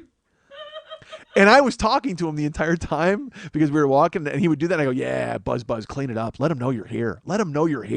And we would keep walking, and people's windows are open, and then people would actually like look at me as I walked by, and I'm like, oh, are we stopping here, Buzz? Let's stop here. What, do you like this tree? Is this what I kept up a diet because I'm bored out of my fucking skull. I'm not wearing earbuds. I want, just in case Buzz is like, help, I want to be able to hear him. So I didn't wear any earbuds. So I was fully in the moment with me and Buzz. We walked up and down 4 blocks, and he fucking pissed on everything. And we're walking through, and he would stop, and he'd look around, and he'd look up at me, and I'd go, you done here? And he'd just look at me, and I go, hang out as long as you want, Buzz. And then we'd keep walking. I never tugged his leash. I never once tugged him away from where he wanted to go or anything. I let him, he ran the show. He fucking ran the show. Wherever you want to go, dude. We would go up, he went all the way up to a person's porch, and I'm walking around on the porch. I don't care. What do I care? It's not my dog. I'll never be back. He didn't piss on anybody's porch. I wouldn't let him. I mean, if he did that, it would have been a drag. But for some reason, he had this innate sense not to piss on people's porches. He just knew that he was going to piss on trees and bushes and fire hydrants. So then we walked all the way down, and he had not involved himself in any sort of other business other than pissing and marking his territory. But right when we got to the end of the block, he found this really deep clover, like this really deep wood, like unmown lawn, and yeah, then it all turned bad. And I should say, she was going to leave me bags, but she didn't. She said the bags will be there along with your envelope with your money and buy the dog food, and there were no bags. So I'm like, well, I'm not taking this dog out without a bag. So I go, well, I got to look through their house and find a bag. I have to find a bag. But then I'm like, don't look through their house. I'm sure there's some nanny cam. And the second you walk anywhere where Buzz Buzz is not, the fucking cops are going to burst in. It's a huge prank. And fucking Tom Berenger is going to come out and point at you. What's that dude's name from fucking is that Tom Berenger? He's not. No, that's Chris Hansen. To Kill a Predator. No, that's that show where the wolves come and bite everybody. That's a fantastic show. I wrote a clip for that over the weekend. No, that's To Catch a Predator. Yeah, but there's nobody there to pred it. I'm not a predator there. I'm Buzz Buzz's pal. But if I start looking around people's houses, then I'm a fucking jagoff, and then it's going to be the guy from America's Funniest Home Videos, the Dancing with the Stars idiot. Is it Berenger? Yeah. No, because Tom Berenger's the actor. They don't have the exact same name. The host. It's the same guy. Boy, how confused is that name? That name is so like, hey man, we were in Platoon, but we also got to watch fucking Andy Dick do a pirouette. God damn it, that's awful. I've never seen a name so abused in my life. That name is like, hey, we were the catcher in Major League and we're on every single moment of every single day and somewhere in the world. And then at the same time, they have to go, hey, look at this dog getting bitten in the balls. I mean, like, fuck, that name is confused. Now you're looking it up? Are you looking it up? Oh, boy. All right, so I had to find a bag. Bergeron and Berenger. There you go. See? All right, good. I take it back. So Bergeron is the, hey, you got kicked in the balls guy, and Berenger's the, what do y'all know about death? He's that guy. Hey, Elias. All right, so, anyway. So I'm walking the dog, and I had to find the bag, and I prayed that it would be in the kitchen. And then she had a grocery, like a Whole Foods bag hanging on a hook. And then I reached in, and thankfully there was a bunch of plastic bags there from like other grocery stores. So I scooped out a plastic bag. We went walking, and then the two of us were like a team, like Milo and Otis, as we were taking the neighborhood. And he was just, like I said, he was doing his little crazy dance, like cha-cha-cha, cha-cha-cha. And I go, yeah, Buzz, that's right, Buzz, you clean it up. You clean it up, Buzz. Because, I mean, what the hell else am I going to do but entertain myself? So I walked him on Monday, and I brought him to his house, and I took his little leash off, and I pet him. I had to be nice because I was just, I'm affectionate, but not really to dogs. If they climb on me, I'll pet them. But the thing is, I'm freaked out because I don't want dog germs on me. I mean, I hate to be Lucy from Peanuts, but it's just like, like literally, I'm not, because dogs are, their hair. I mean, I just saw this thing shit on the earth, and now I'm going to pet it. I mean, it's like weird, but I guess that's what you do. So he rolled over, and he's like, hi, here's my Buzz belly. And I'm like, let's go, scratch it up. Scratchy Buzz. And I'm scratching him, and I scratched his neck, and he's rolling around, and he's like smiling, and he's happy. And then I'm like, all right, watch Cartoon Network. I'll be back in a couple hours. And then I went over to the sink, and I washed my hands. Like, I turned on their sink, and I had to, I used their soap. And it's so funny. I keep thinking they're going to know I use their soap. Well, do I have to give them a dime for soap? I mean, their dog's dirty. What the fuck? Grow up. So I left their house and I locked it. And then there was a woman with a laundry basket. She's like, hi, are you a friend of this person's? And I said, I wanted to say no just to be stupid. No, I'm not. Who's that? They live there. Goodbye. And just run. I think it would be totally funny, right? Not that funny. But instead I was friendly. And I'm like, no, yeah, absolutely. She's really nice. And they were like, oh, are you taking care of Buzz? And I said, yes, I am.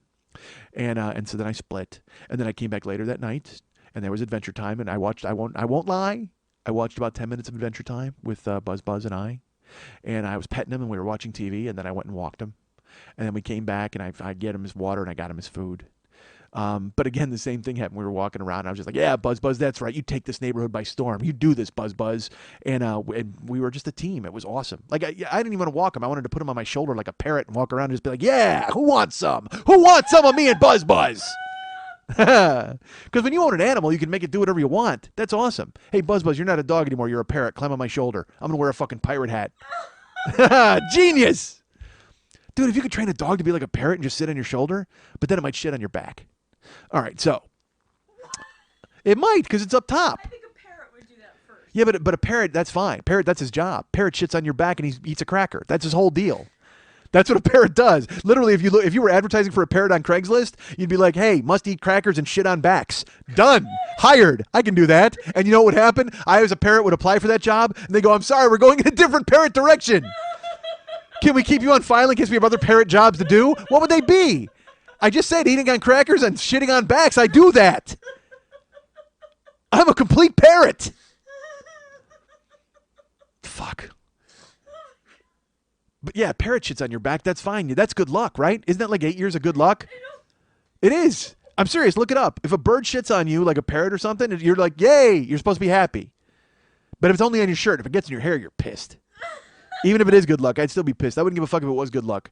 If it did bird shit in my hair, oh, that's awful. Oh my god. None of us want anything in our hair, right?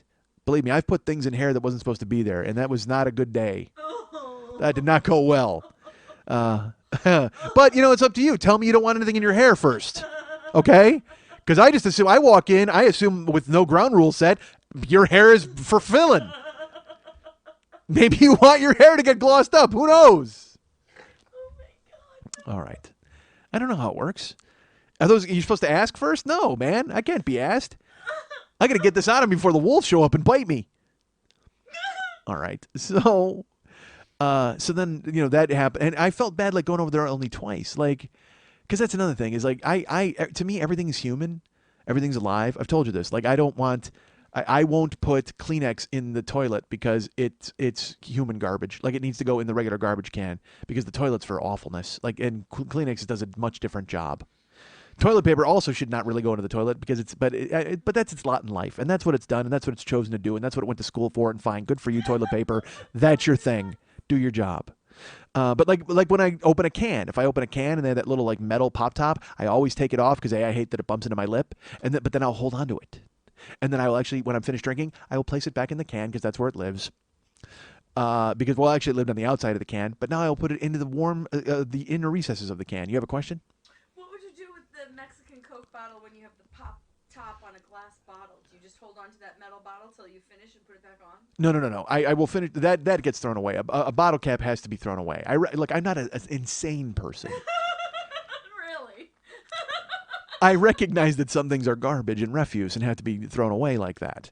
But if a can is, as an entity, a can has that can on the top. So when you pop it off and I tear it off, which is, I'm causing some pain to the can. That's not, by all means, that's not good.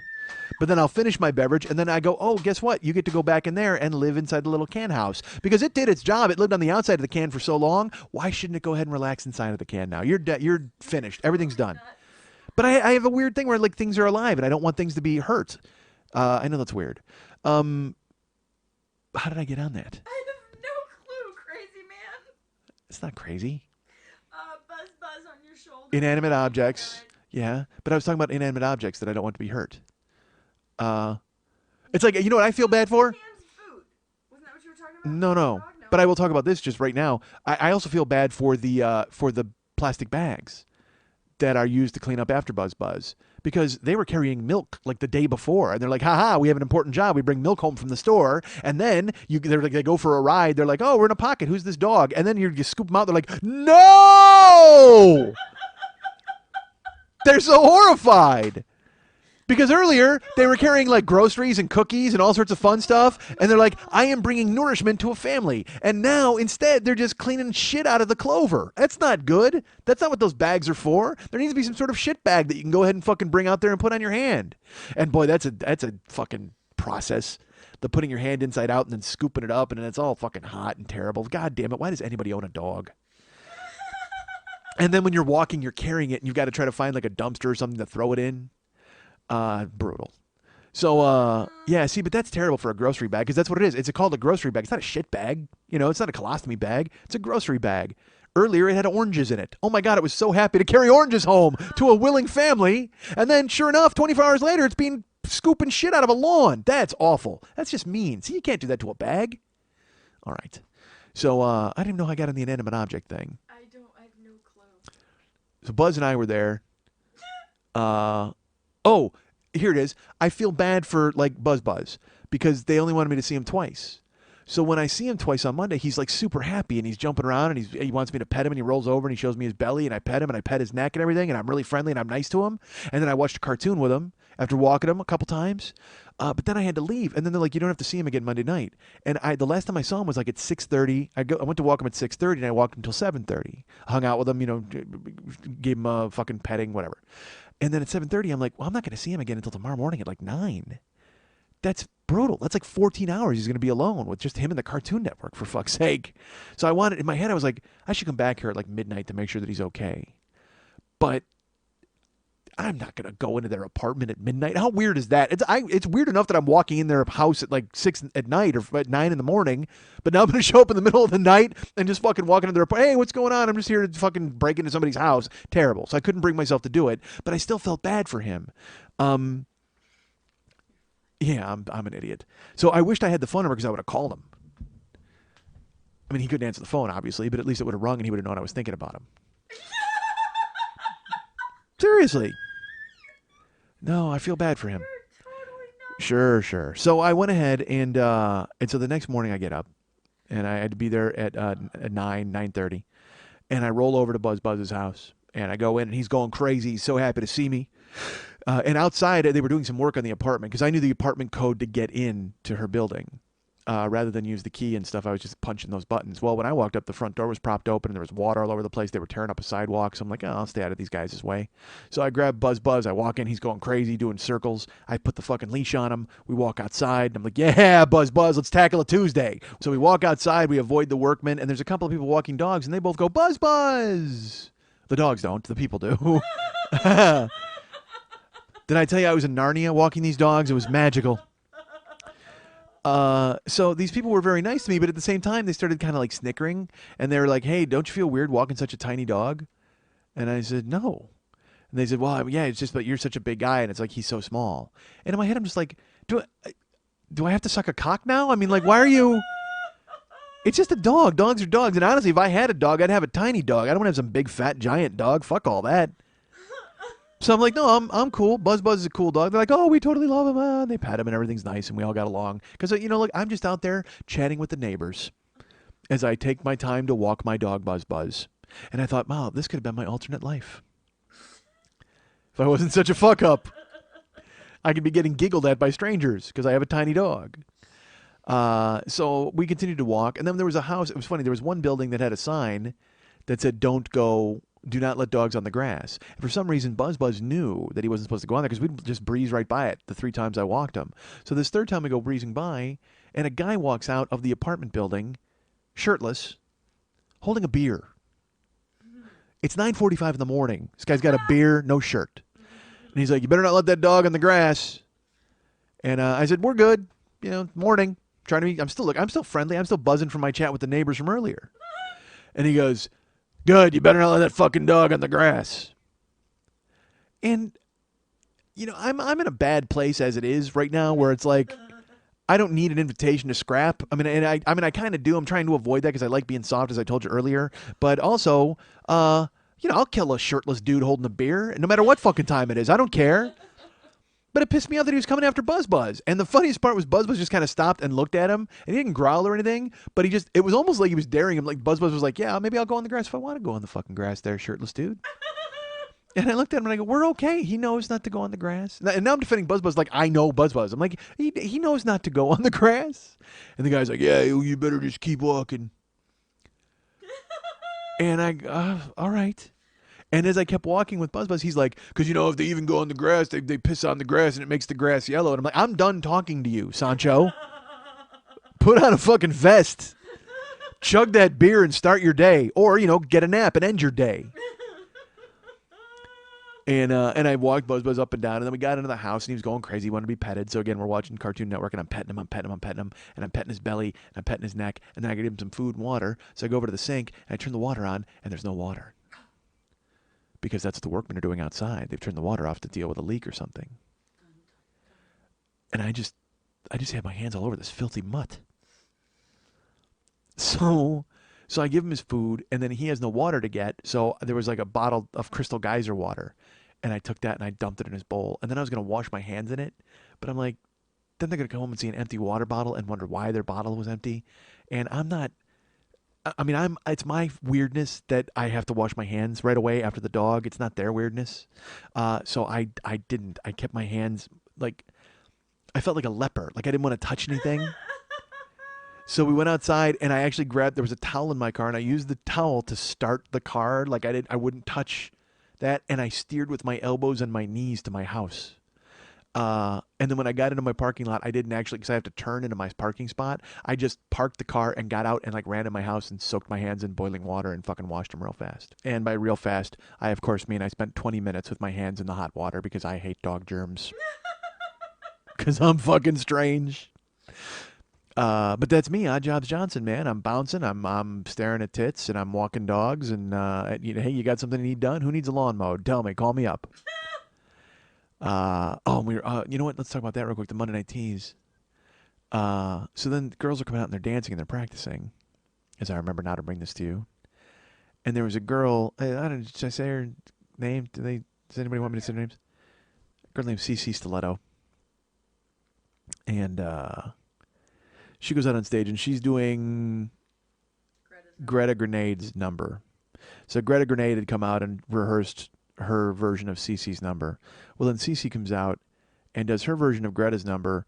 And if Greta was watching, she'll never do her number again. Because Cece Stiletto pretty much retired it that night. So funny. It was, I mean, look, Greta's good and she does a fine job and all that kind of stuff. But there was just, I mean, you know, there's types. You see types. And Cece is just a fucking tank. I mean, man, she is like, she's probably 5'11". And I'm gonna guess probably 38 double D's and didn't care who saw them. That was funny. Because she went out to rehearse the bit and was not wearing any clothes. She went out to dance completely topless, like no pasties, no nothing, just had her tits out and was doing her fucking rehearsal. And the funniest part was, you know, I'm standing by the door, so I'm getting a side view. And I'm like, so I made an excuse. It's so funny. I made an excuse to walk over by the sound booth to pretend like I was looking for something just so I could see both of her tits at once instead of just the one. And she's just dancing with her tits out and didn't care and was into it. And maybe that's what made the number even better for me. But then she did it later and it was still just as hot. It's just she had pasties on. But just that casual nudity, I'm a fan. I'm a huge fan. So I went into the sound booth and I got my hands covered in wolf spit and went to work because that's how I do it. That happened later in the night too when you did the birthday spankings and there was Rainey. This girl went up on stage to get spanked and just lifted her dress up and was wearing like boy shorts yanked all the way up. Yeah. And she was like, "Spank me hard." And so I was by the door, and I was like, well, I better go see what's going on in the back of the room so I can see the front of this. And I I did because I'm terrible. No, because I didn't. Because 4 people snuck in at that point. And I let them. I kept my eye out. But that's me, man. I'm Odd Jobs Johnson. I've got to do something to stay afloat. That's what I'm trying to do. So if you got an odd job, call me, man. I feel like I should just have a van that says "Call Schmidt" or something like that, you know, and just drive around and people can call me and hire me for weird odd jobs. But, you know, nobody has a good odd job. It's always some bullshit job, clean a grease trap or fucking, you know, I mean, no, isn't there some job where I can just like watch Cartoon Network at your house and be funny? Let's do that. There's got to be some kind of job. What? You're paid to watch girls take their clothes off. That's like the best odd job ever. Yes, that's totally awesome. There's no doubt. But at the same time, I'm trying to get other people on board with other things. So if somebody has some job where I can just come to their house and be hilarious, I will say this. I actually thought of that when I was in Portland. I forget who I was talking to. Was I talking to Michael? The guy Michael who picked me up at the airport, who's the host of And the Podcast you wrote in on. I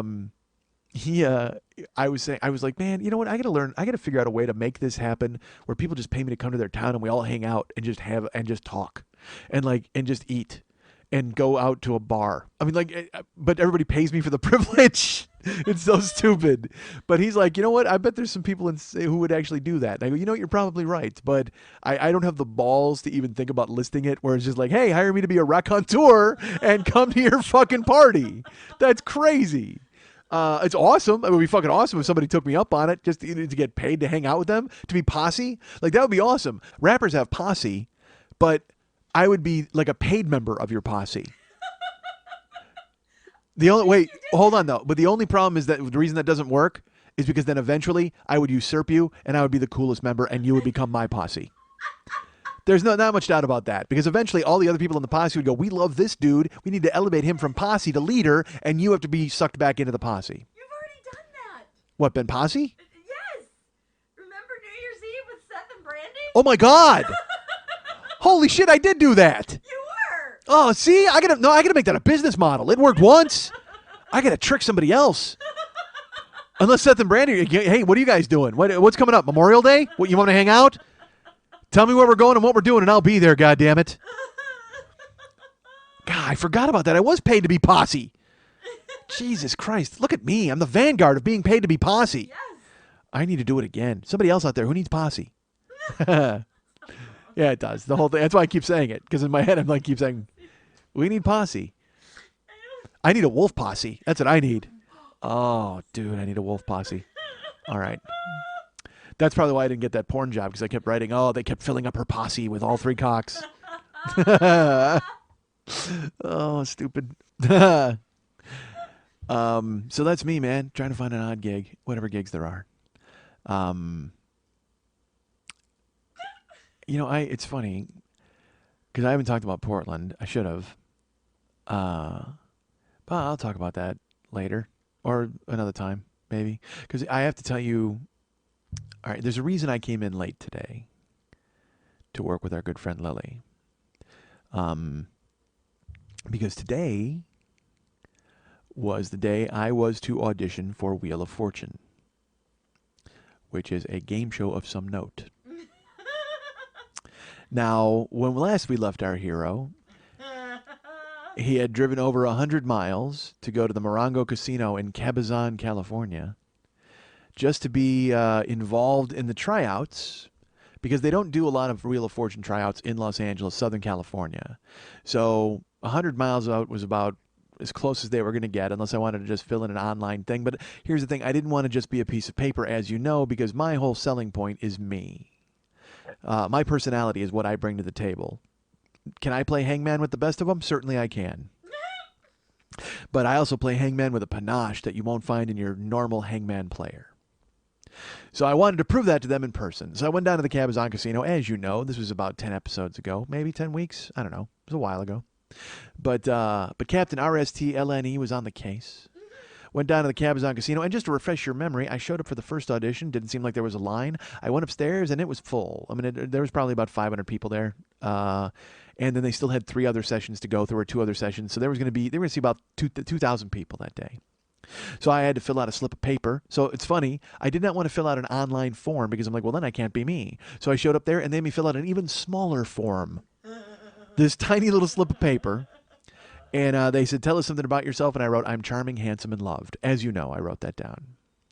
And I put that in the big bozo drum, and I waited to get picked. Well, then they started the game, and there was the substitute host and the traveling Vanna, and they all got on stage. And I talked about this a couple of weeks ago. Go by year 5. And then I sat there. I was there for like 3 hours, it seemed like, 2.5, I think. And I was not chosen to be a participant. They kept bringing people up and interviewing them and making them sing and making them solve puzzles and do all the things that they want to do.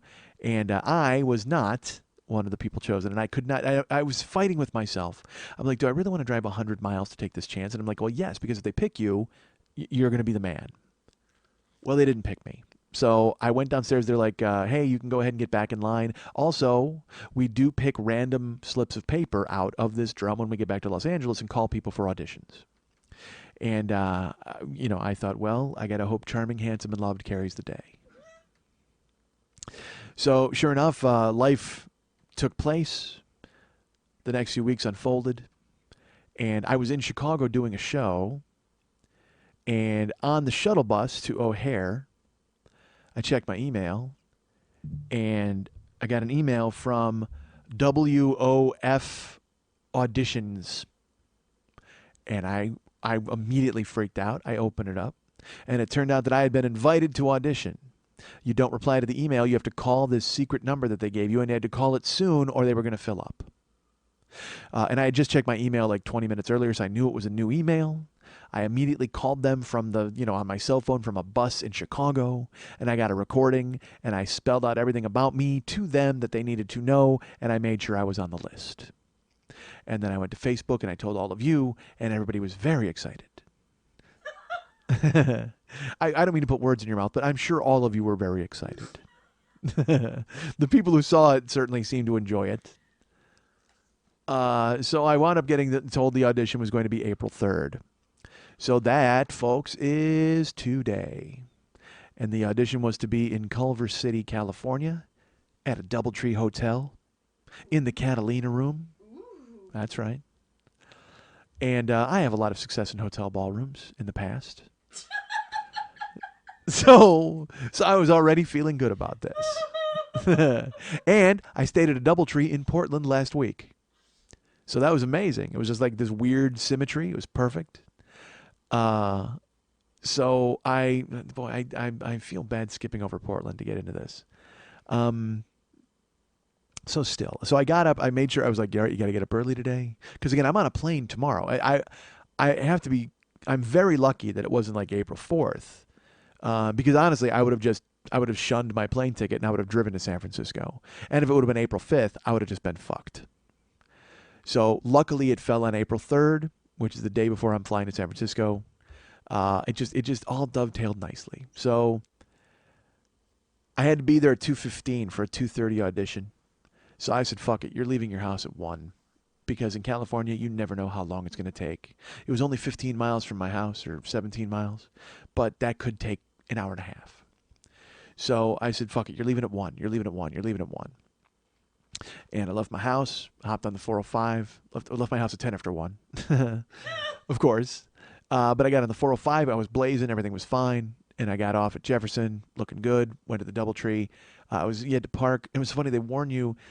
I wonder how civilians live. Like, because in the instructions for Wheel of Fortune said you must bring $6 to pay for parking. Wheel of Fortune will not validate. Please do not ask Wheel of Fortune to validate. And I'm like, who in their right mind is approaching Pat Sajak's surrogate and going, please validate my parking? No, it's $6. Eat it. So, but they stressed it so much that I thought it must be a real recurring problem where people want their $6 back. And honestly, when I went to that Cabazon Casino, I could see it because it was all 95-year-old people nursing their final hip. And so in their mind, they're like, hey, where's that $6 you owe me, Pat Sajak? Which was ridiculous. By the way, cut out that and give it to whatever voiceover agent you meet, because I actually had a job doing that. That was me as an old guy. How great was that? That was my old guy, Grandpa Buzz Buzz. It's a character I invented. So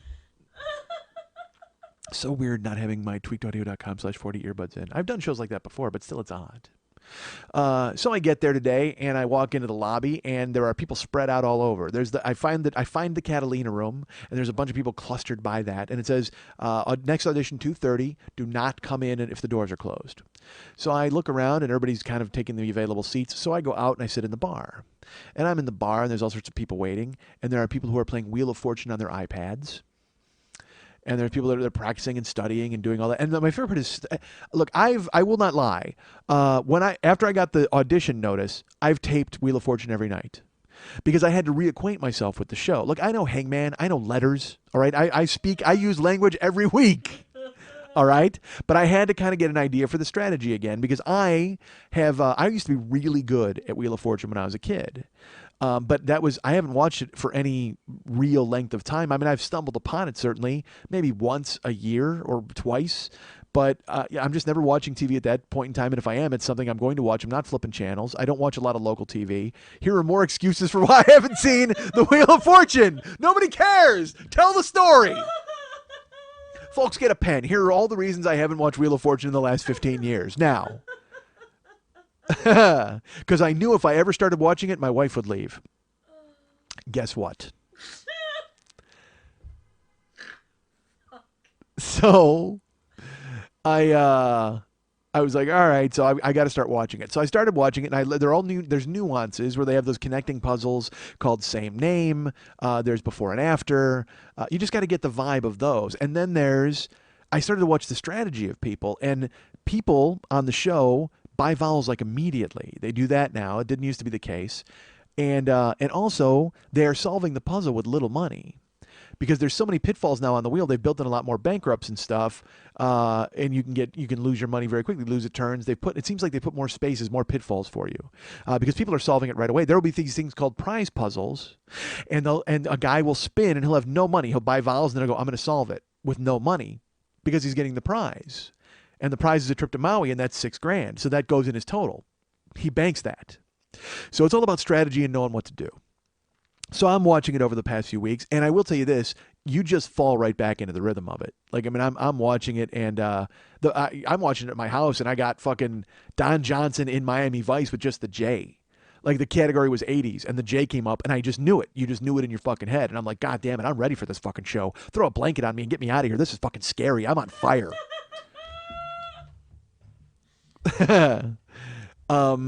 So I've been playing for, weeks. Even today I watched 2 episodes just before I left. So I guess I shouldn't mock the iPad crew. But they're there and they're all learning and they're all talking about letters. Everybody's like E, B, C. I don't know. It's just this weird language that I don't understand. And I'm sitting off to the side because, again, I'm there to get on the show, and certainly I'm there to do what I can. But at the same time, I'm kind of a smirky jagoff, you know that. So I still have myself at an ironic distance from these people. Like, I'm like, look at these idiots trying to get on Wheel of Fortune. By the way, I need to get on this or my life falls apart. It's that bad. It's like, oh my God, look at all these jimokes practicing their fucking Wheel of Fortune. By the way, if I don't win this, I'm going to debtor's prison. So let's put it this way. If I get on the show and I don't win, there's a good chance that whoever did win is not going to make it home. Because they're going to get fucking kneecapped and I'm going to put on a mustache and pretend to be them, lady or no lady. So I'm like I'm still me inside where I'm looking around like, look at all these fucking dumb fucks. And then at the same time, I'm like, God, I got to get in there and do good. I have to win this. I have to win. Do you know how bad that is? Imagine if you played the lottery, folks. Imagine if you played the lottery having to win. Holy shit, I need $40 million now. I better win the lottery. I mean, it's like that. In my head, I'm going, I got to get on Wheel of Fortune and I got to win. Like, it's not even this weird. It's not a lark. It's not fun. It's a job. Like, that's also a job. I might as well be walking Buzz Sajak because I need to get on that fucking show. So, and I need to win, too. That's the thing is I got to get on it, but I got to win it. But at the same time, I'm looking at people like, you idiots. So I'm sitting there and, finally, like 2:20, 2:25, people start walking out and they thrust open the doors. And they're like, hey, welcome Wheel of Fortune people. And they start giving us a speech. They're like, come on in and we'll seat you. And then there's a form, just start filling it out. So I make my way in and they're making everybody go down the aisles. And, like they fill up the first row, the second row, third row, and you got to just go in from the end out. So I would have had to sit in the middle of the third row. And I said, can I start a new row in the fourth row so I'm on the end? And she's like, absolutely. So I went down there and I got the form, and it's a bigger version of the form I filled out in Cabazon.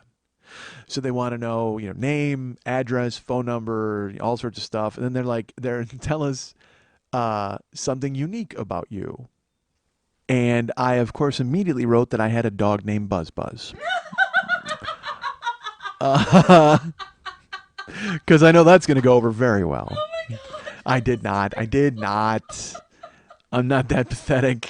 Oh, that's fucking awesome. I have a dog named Buzz. No, I had already made up some stuff by saying I had a wife. So I figured I didn't want to make up a pet as well. My lovely wife and I have been together for 20 years, but married for 16. I figured the fake dog was really just the fucking cherry on top, so enough of that. And I also had to make up a fake occupation because they don't want to know that you're a comic. Like, literally, the whole thing's phony. So I'm a bouncer, which is essentially I am because I can say that I do it for you. So it had less letters than dog walker. So I was like, all right. And I thought about putting podcaster and all that kind of stuff, but I did not want to give them any opportunity to tell me no. So I fill out the form and it said, no, but I did the thing again where I just wrote, I'm really funny, like scary funny, and I'm charming, handsome, and loved. I wrote the same thing on the sheet. And then I said, that I was a bouncer, and they asked for your address and all this kind of stuff. And so I filled the whole thing out. But I will tell you, it is weird though, when they say, and they want to know your hobbies and what you do. And, everybody goes to movies, everybody reads, everybody does that. And I don't really have any hobbies. I fucking crawl into the internet and disappear for fucking 7 hours. And then I write descriptive prose about French people fucking in the woods. I invent characters like Jack Off Wolfspit. Put me on the show. So I had to come up with stuff there. So I was like, I wrote that I enjoyed like going to restaurants and eating different food and all those sorts of things. I mean, you just try to make up whatever you can. Because again, that's all on the page. That doesn't. I got to give life to it if they talk to me. But are they going to talk to me? No fucking clue. So we get into the room, and there's probably, I'm going to say there's 80 people in the room. No, 5, 10. Yeah, about 80. And they've got us all, in rows of 5. And they take our name according to where we're sitting. They have a seating chart. And they start asking people their names. And they go, and so they asked me, they said, they go, give us your last letter if you hear another name before you. So they came to me and I said, Mike S, because you're going to have another Mike. And she's like, well, we don't have one just yet. And then 2 other Mikes are like, I'm here, Mike, oh, whatever. And they're very friendly and nice. And I'm sitting next to a kid named Stuart. Seemed like a nice guy. And it's that weird vibe where you're in the room with people and I'm a performer. So I kind of know what's going to happen. I know what to expect. And I know how to act in a crowd and in a room. Well, there's people from fucking like Elsinore and old ladies, and they, it's just this weird mix. There's young people, there's old people, there's Asians, there's Mexicans, there's Caucasians. It's a whole melange. So they go through, Ashley goes and takes everybody's names and writes everything down. And they go, all right, here's the way we're going to do it. Up front, there is a screen, and they go, we're going to show you a presentation. It's going to give you an idea of what we're doing today, and then we're going to play the game. We have a wheel here, and we're going to spin it, and we're going to call you by name. And when you're called, you need to jump up, be ready to play the game. You need to either buy a vowel or you need to spin. And then when you do that, you need to call a letter. And if it's up there, you will need to buy a vowel or you need to spin. And you need to play like you are playing on TV. There are no delays. You cannot you cannot You need to play and be excited and do your thing. And everybody's like, oh, okay, yeah, that's fine. And they said, all right, so we'll start calling names now. And well, actually, they put a puzzle up, I should say. Let's go back. They show us an introductory piece from Vanna and Pat telling us to relax and have a good time and enjoy the show. And just please participate because they want to meet us desperately, which, of course, puts every old lady at ease. And they show us the bloopers, the old, like the 4,000th anniversary show and all this different stuff. They're showing there because they're getting you in the mood, man. And I'm sitting there.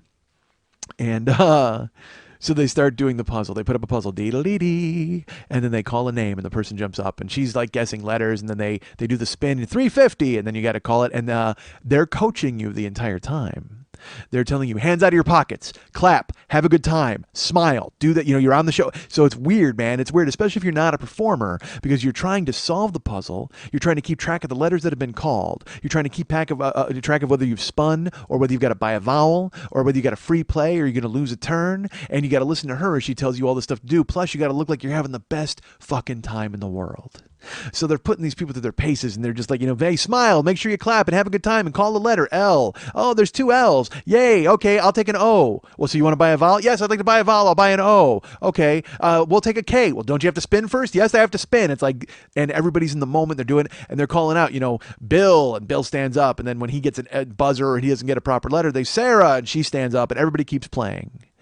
And so I'm sitting there and I'm waiting. I'm just waiting to get called. I will say I'm pissed because they're only going to get me for like a few seconds. You know what I mean? We're all playing and it's just going to be a few seconds.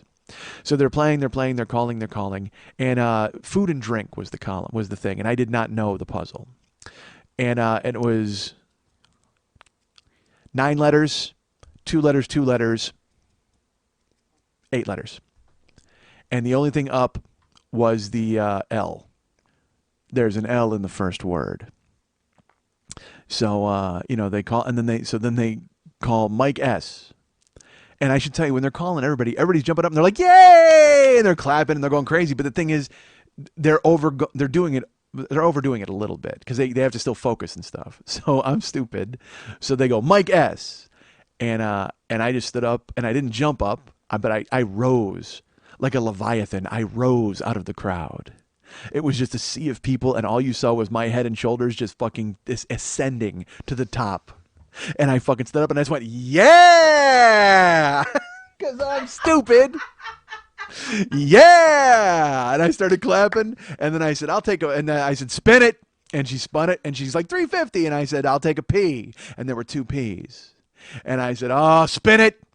So she spun it again and she goes, free play. And I said, give me an E. Because when you say free play, you basically call a vowel because you don't have to pay for it then. So I said, give me an E. And the E's come up. So I'm looking at it, and it's this weird thing where like people are cheering and you're trying to stay focused and all that. And I said, spin it. And she spun it again. And I said, D, which I should not have called because there were still S's on the board, but I went D. And she goes, no D, and the buzzer went off, and I went, duh! And I sat down. And fucking people cracked up because it was like everybody else, you could kind of tell they were trying hard, but I'm just me. I'm just an idiot. I'm a natural idiot. All right, everybody else was trying to be an idiot. Fuck, I'm a born idiot. Yeah! And I started clapping. I'm like, all right, give me a P. Two of them. Spin it, idiot. And then, duh! So I sit down. And the kid Stuart looks at me and he just goes, you're really good at this. I'm like, shouldn't have gone with the D. And he goes, that was great. And I'm like, oh, okay. And the guy behind me claps me on the shoulder. So everybody else is playing, but I'm pissed because that's the only chance I'm going to get. And the puzzle, by the way, was sprinkles on my cupcakes. If I go with the S, fuck, I would have solved that motherfucker. Because I had the L's, and then I called the P's, and then I got the E's. But then fuck. So whatever. So then they keep calling people, and they're solving puzzles. And we went through 30 puzzles because there's 80 people, and they all get to sit up and play and all that. And Stuart stood up, by the way, next to me. Fucking crushed it out of the park. He got live from New York at Saturday night, and I knew it. But I, obviously I'm not called, but he stood up and then he bought the eye and they all came up and he's just like, he kind of nodded and I knew he knew. And here's what they did to you. They wanted everybody to play. So when you would call out a letter, like you would only get like 2 or 3 spins and then you better know what the fuck you're doing because they're going to put you on bankrupt or they're going to put you on lose a turn because they want everybody to play. And they want you to know the puzzle. You have to be not only playing, but you need to be working to solve all this different stuff. So I'm just sitting there and I'm clapping, and I will tell you this, everybody else is just kind of like, clapping or whatever. Well, every time they would call somebody's name, like Bob, this guy, Bob, and I go, Bobby, come on! And I'm clapping. And then Bob would grab some letters and he would sit down, and then this girl was named Son, and I go, come on, son! Come on, son! Just being stupid, because it was totally funny. And I was like, and Stuart was just looking at me and he's like, this is hilarious.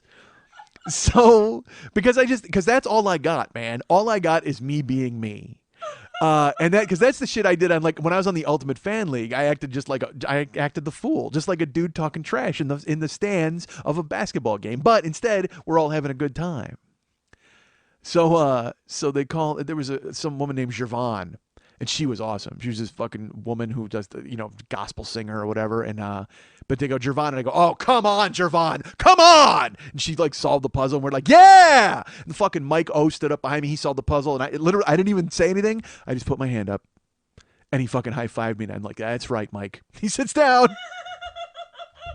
Because I'm just look, I have to win this. I don't know if you're aware of this, folks. I need the money. I'm not there to, yay, enjoy my afternoon. Fuck this. I am a mercenary, and I already chili dipped my shot by guessing a D instead of an S, so I'm going to do whatever I can to fucking stand out. So when they put the stack into the pile later, when they're looking for contestants, maybe they'll remember me. So they run through the whole thing, and it took about an hour and 30 minutes, and finally everybody's played. It took an hour, actually, because it was 3:30, because this is when I texted you a few minutes later because we were done playing the live version of the game, then they had a test for us. They said, we have a test, we're going to pass them out, and there were different tests, yellow and pink, because then if you were sitting next to someone, obviously you could not copy because they had a different colored test. That was the way they did it. They staggered everybody, so everybody had a different colored test sitting next to the other person. Put 5 minutes on the board, and you had 5 minutes to solve puzzles. Just puzzles with letters missing, and just like the show. And there were 12 puzzles. And I flipped it over, and I got 3 immediately, like David Letterman, and it was only the D and the N and the L, and a couple. And I got pancake and trail mix, you know what I mean, and whatever the fuck. But there were 15 puzzles. No, there were 12 puzzles. Because there were 4 sections of 4. There were 16 puzzles. Believe me, I'm glad it wasn't a math contest. Because I tell you this, when I pulled in, it was $6 to park. So I rolled my window down, and I was on the phone with a buddy of mine from Chicago. And I said to the valet, I go, hey, how much is it? He goes, $6. And I handed him a 10. And I go, there you go. I go, I can give you like 2 more to get the change back. And he started to like figure it out. And I did too. And I go, you know what? That's not going to do anything. Just give me my change. And Jeff just like, he just starts laughing. He's like, the hell is wrong with you? I go, dude, I can't think. I don't fucking know what to do. My abacus quit. So, so fuck numbers. I'm glad it's a spelling show. So I started to solve puzzles. Like I said, there were 16 puzzles, and I got 8 complete, like done in 5 minutes. And then I filled in partially like 3 others, just words that I knew or guessed at, but I could not pull it together. The one I had the real problem on was proper names, which I was pissed off because I got David Letterman, and then there were 3 that I had no idea what the fuck they were. I could not put it together, and I went right away and I hopped around, because that's how I took tests in school. Like that was the one thing I did do right in school. I would just blaze through. If I didn't know something, I said, fuck it, and I just go to the next one. And then you'd come back to that shit. But what you did was you finished everything you could possibly finish, and then you came back and dicked around with everything else. So I took this test in 5 minutes. We all finished, and that was it. They started to collect the tests, and I'm just like, well, I stood up because we were going to take off. And I was pissed because, again, I'm selling me. They're going to see that I only completed like 8 puzzles out of 16 and then partial on some others, and who knows, there were some fucking savants there. There was a dude, when we were filling stuff out, this one dude is like, hey, what do you want to know? What do you mean unique? And they're like, well, anything about you that's unique. And he's like, well, is there anything that I should tell you about my disability? And they're like, absolutely, go right ahead. And in my mind, I wanted to go, you mean the discussing of your disability in public? Would that be the thing that you're going to mention? I don't know if missing a thumb gets you on the show. It's going to be tough to spin the wheel, but good for you. But I didn't look at him. Whatever. Good. Do your thing. So they collected the tests, and we were ready to say goodbye. I said goodbye to Stuart, and I was just pissed that I didn't get a chance. So they go, okay.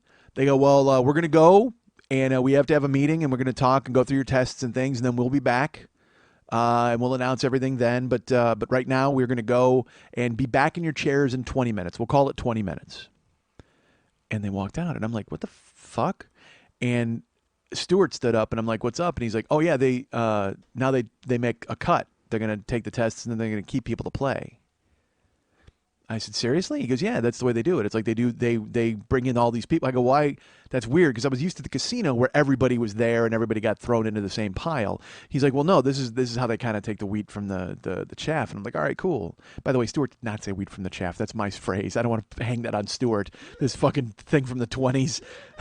Stuart's a young guy. He was hip. He was a nice guy. I don't want to paint him in a bad light with a wheat and a chaff remark. So they go off to do their thing, and I text Lily, and I tell her I'm probably going to be late. Remember I said, I don't even know when I'm leaving here, because if they're doing a cut, who knows? So I go off, and they put up on the board, they put on like the wheel bloopers, and we saw like, all the people who missed puzzles. Like there was one, fingers and toes, but it was missing the F, the G, and the T, and this guy guessed minors and hose. Hoes. And it was just like, dude, and it's so funny. He meant hose like a minor, like, like a big fucking truck, but it didn't matter. Sajak started crying. He was laughing so hard.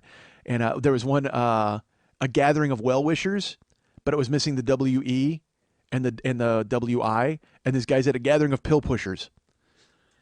And Sajak's like, it's the Wheel of Fortune. You are where you're at. It was just funny to watch Sajak make fun of people, because I'll tell you what, when we were watching, because my friends Chip and Pat have done the Wheel of Fortune before.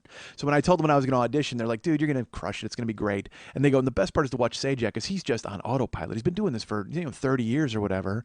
And I watched the shows. I've been watching it now for the past month or 3 weeks, and he's a conversationalist. That's all he does. You know what? I wanted to be paid to come to people's towns to talk to them and stuff. So that's what Sajak does. All he does is he keeps it moving. He's driving the bus.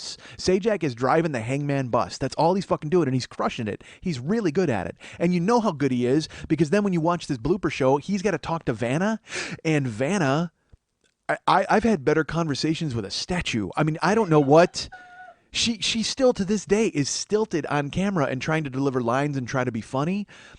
And she's not trying to be funny. She's not over trying. The point is she's under trying, because she knows that's not her forte. She's a clothes rack. That's all she is. She's a hanger with legs. And so that's what they want her to do, is go out there and show the fucking clothes off and spin the wheel spin the letters, and good for her. But when they try to get her to talk, and again, I don't begrudge her anything. She's been in show business for 30 fucking years, just standing there, which is great. Good for her. But still, at the same fucking time, it's just like, man, don't talk to Vanna ever. Pat gets a better conversation out of these fucking lunkheads around the panel. By the way, I really hope I'm one of the lunkheads on the panel.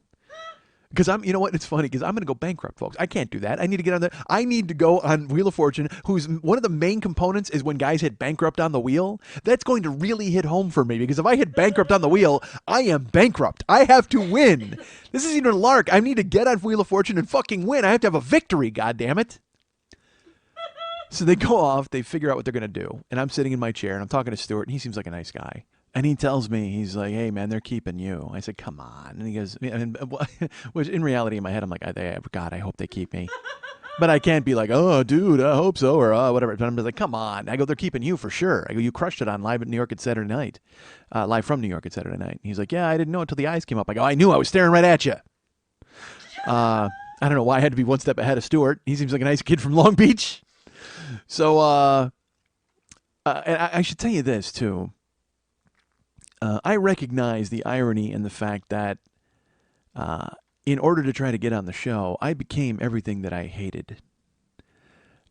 Essentially, because, normally I'm the guy sitting in the back of the room with a smirk on his face going, look at you, you fucking girly swat trying to get noticed. But now I got to win the Wheel of Fortune, folks. I mean, I have no choice. I can't be bankrupt. I have to be victorious in the Wheel of Fortune. I have to make a win.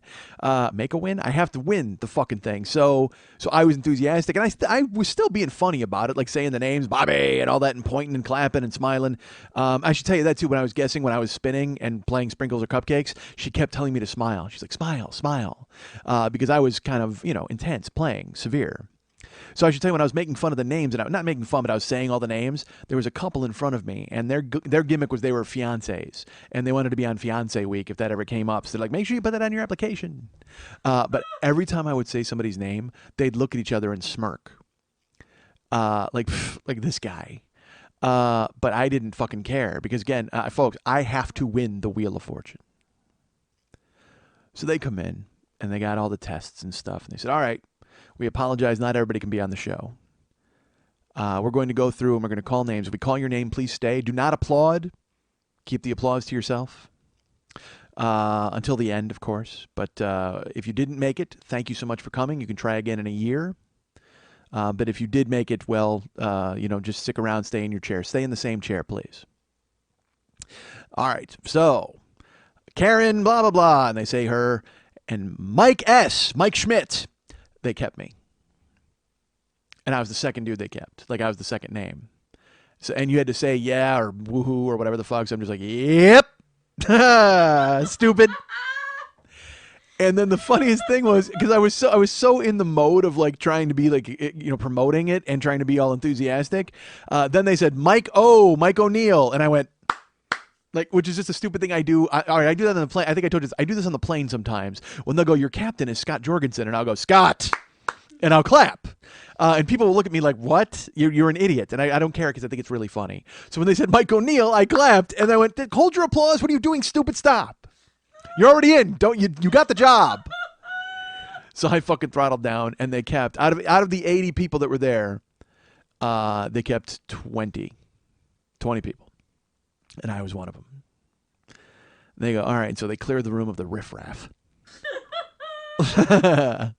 And we're sitting there, and they go, all right, stay in your seats.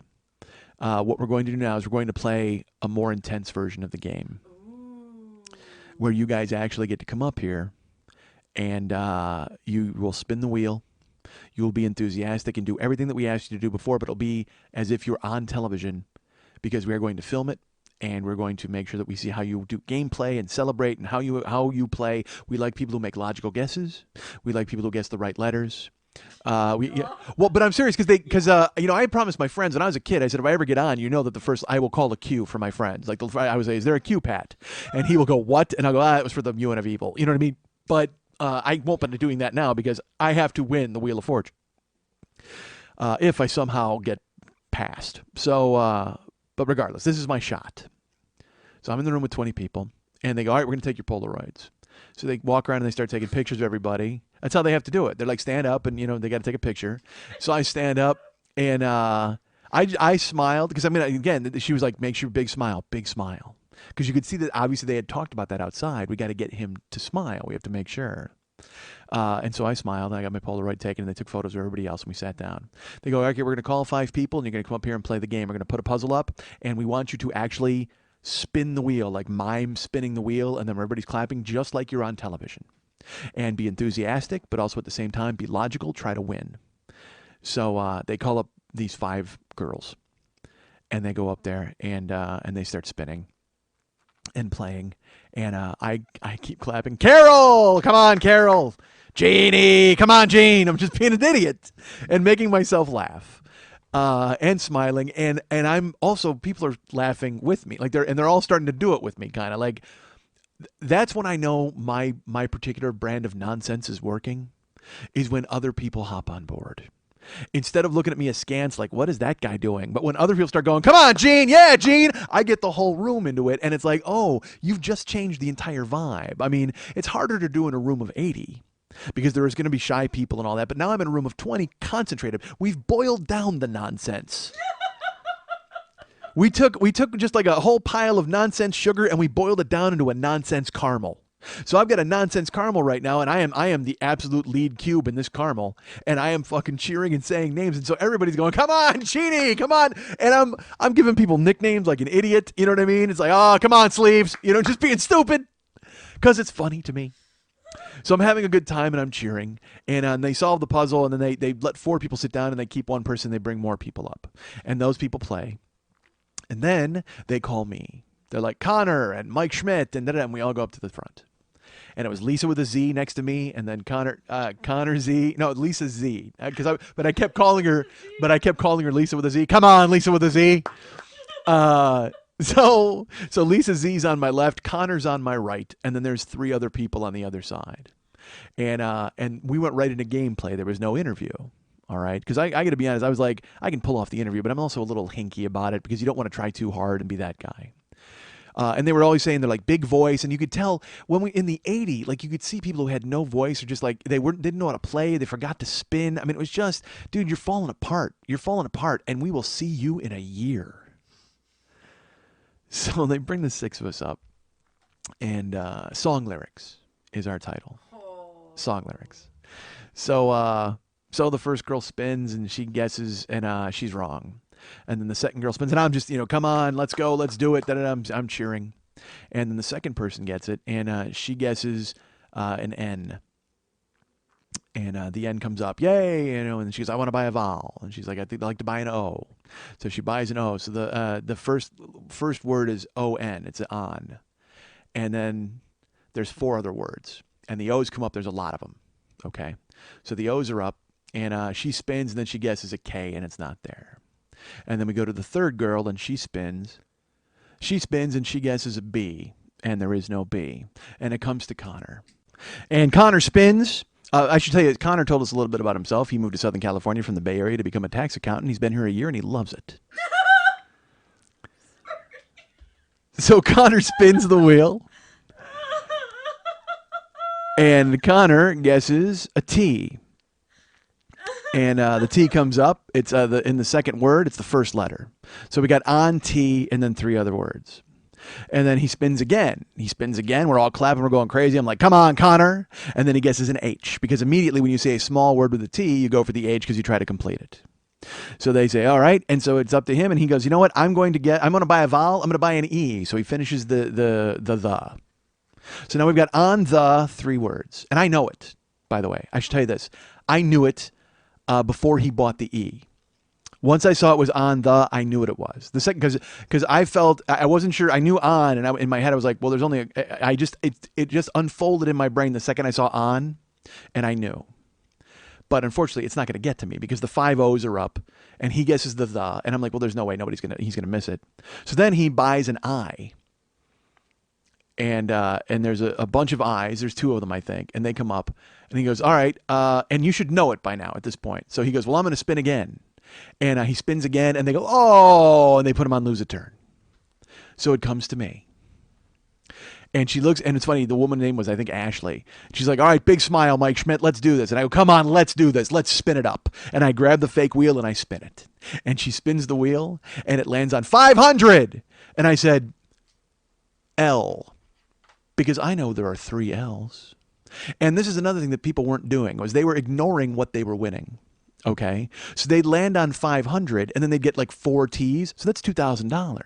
But they just go spin, like they were ignoring the money. The whole point is they want you to be playing like you're fucking playing. So it landed on 500 for me, and I said L, and 3 L's come up. And I said, Connor, $1,500, Connor. And I started clapping. And I go, I'm going to spin. And I go, all right, spin. And now you definitely know what it is. With all the L's and the O's and the I's, there's nothing else it could possibly be. But I'm fucking going for it. I am going for more money. Because and sure enough, so they knew that. So I did it, and that landed on $5,000. And they go, $5,000. And I just go, I got to take the P. And they put it up, and it's, and I go, I'm going to solve this puzzle. And she goes, what is it? And I said, on the good ship Lollipop. And they go, absolutely. Yeah. And everybody goes crazy. And I fucking turn around and I walk over to Connor and I get right in his face. I mean, I don't even...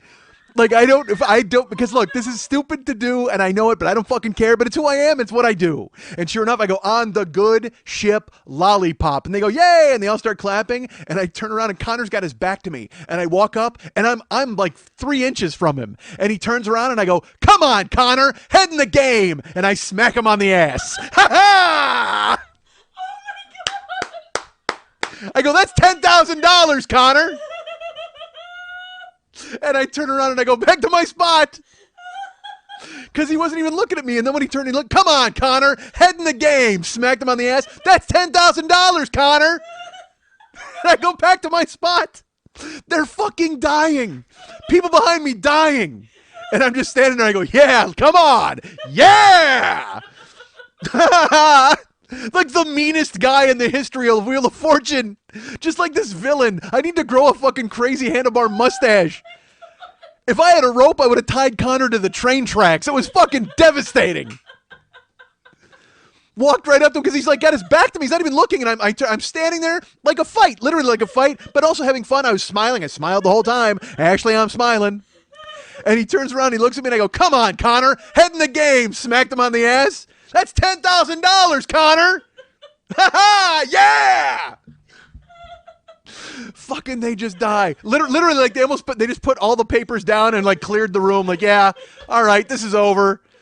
And I didn't give a fuck because you know what? I just wanted to be me. That's all I wanted to do was be me. Because I can be whatever in these bite-sized things, and I can write down charming, handsome, and loved. But you know what? I got to prove to you why I'm charming, handsome, and loved. And here's why. Because Connor, wannabe tax accountant from the Bay Area who's been in Los Angeles for a year and he loves it, let me smack him on the ass and went nuts. Yeah! He was so excited.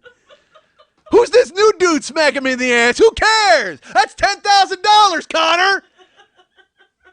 Ha ha! And I walk back to my spot and just fucking stand there. And they're just like, yeah, all right. Spin it, Lisa, with a Z.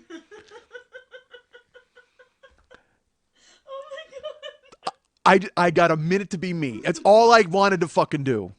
So she spins it. And, we finished like another puzzle. It didn't come to me again, and they dismissed us. They go sit down. They brought up the last group to play. And I'm just sitting on the chair, and Stuart looks at me because he was going to go up to play. And I went, and then when he comes back, as they bring up or he was in the last group, and when he came back, he had a shirt that he had won when he solved the puzzle, and I just fucking like whipped it at him, and he caught it, and he sat down, and he goes, "You're gonna be on the show." I said, "I don't know, man. You never know." And he goes, "You're gonna be on the show." He goes, when you sit here, you can see people, and you know who knows what. He goes, I respect you. It was so weird. He was like, I respect you. I respect because you knew how to play, but also you kept the enthusiasm in the room. Like everybody followed your lead. That was great. And I'm like, well, we'll see. I mean, they'll either like it or they won't. But in my head, I'm like, you're goddamn right they're going to like it. Because they got to fucking see it. So then they continued to play games. And they played 3 more rounds they brought up 3 more groups. I was in none of the groups. Which means one of 2 things. Either they decided they had seen enough out of me. Oh, yeah. And they didn't need to consider me for the show. or they'll put me on the show tomorrow. That's what I thought sitting in the chair anyway. So they fucking, it ends finally, and they give us the speech, and they're like, listen, here's the way it works. Not all of you are going to get on the show. Maybe none of you get on the show. But if you do get on the show, you will have a letter from us in your mailbox, not an email. We will send you a letter in 2 weeks. You will have a letter in your box from 2 weeks from today. And that will tell you when you're coming. And if you live in Los Angeles locally, we'll probably bring you in twice because we'll need you as a backup contestant. And then the second time, you'll definitely be on the show. They said, but if you're from out of town, you may be, called in to come in, and you may be invited, or you may not be invited. Who knows? They said, plus, if you're from Los Angeles, we may do a show in Hawaii, and you may be invited to be on that show, and then you're responsible for airfare and hotel. You have to get yourself to wherever we're taping. They go, we don't do that a lot, but if we think you will fit a certain show, because they asked you too, they said, what shows do you like? Does anybody here like adventure, diving, cliff diving, scuba diving? Does anybody here like golf and tennis? They go, make sure you put that down because we have Major League Baseball week. We have NFL week. And if you want to be on those weeks, make sure you tell us. And those may be somewhere else, and then you'll have to get yourself there. But thank you so much for participating. But you will know in 2 weeks. You'll have a letter in your mailbox to see whether or not you're on the show. Thanks. And they gathered all their stuff up, and we were all getting ready to leave. And we go to walk out, and they walked out past us. And one of the women, there was like 3 of them, but one of them walked by, and she looked at me, and she just thumbs up and just walked out. like that's good for you, basically. And I don't know if she did that to everybody. She might have, but I just happened to catch her eye, and she was just like, yeah. And of course, I smacked her on the ass immediately.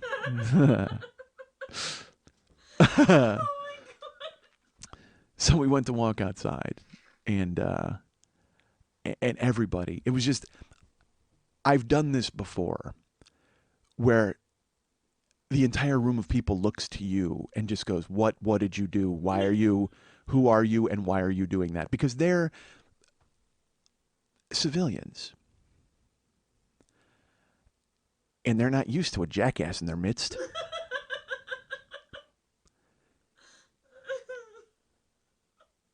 Seriously, it would be like if you were at a restaurant and Thor walked in.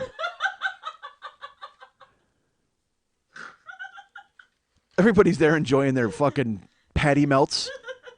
And the goddamn god of thunder walks in the door, and you're like, holy shit, what do we do now? I don't know, but follow him. Do whatever he says and think it's great. Because I smacked Connor in the ass with Mjolnir and fucking did my job. That's $10,000, Connor! So we got 2 weeks, man. We got 2 fucking weeks to wait and see for that fucking letter to show up in my mailbox. And I tell you what, folks, I cannot wait. I cannot wait until I grab my keys 2 weeks from now and I walk out to the mailbox and I open it up and there is a fucking stationary envelope that says Wheel of Fortune on the outside. And I will, I won't even open it at the mailbox. I won't. I will bring it in my house because it deserves the reverence of being indoors. It deserves the reverence of being indoors, and I cannot wait to get into my house, and I will close the door, and I will lock it to make sure that a stubborn wind does not come and blow it out of my hand and take it away from me. I will not have my opportunity stolen by the elements. I'm the god of thunder, damn it. I should be in control of the wind. I'm not going to have it fucking take away my only opportunity, because I am in to win the fucking Wheel of Fortune. I have to do it. I can't be bankrupt, folks. I can't be that guy, so I will get in my house and I will lock the door and I will get my letter opener and I will open up that Wheel of Fortune envelope and I will pull out the letter and I will read it and it will say, that's $10,000, Connor! So we got 2 weeks, man. We got 2 fucking weeks to wait and see for that fucking letter to show up in my mailbox. And I tell you what, folks, I cannot wait. I cannot wait until I grab my keys 2 weeks from now and I walk out to the mailbox and I open it up and there is a fucking stationary envelope that says Wheel of Fortune on the outside. And I will, I won't even open it at the mailbox. I won't. I will bring it in my house because it deserves the reverence of being indoors.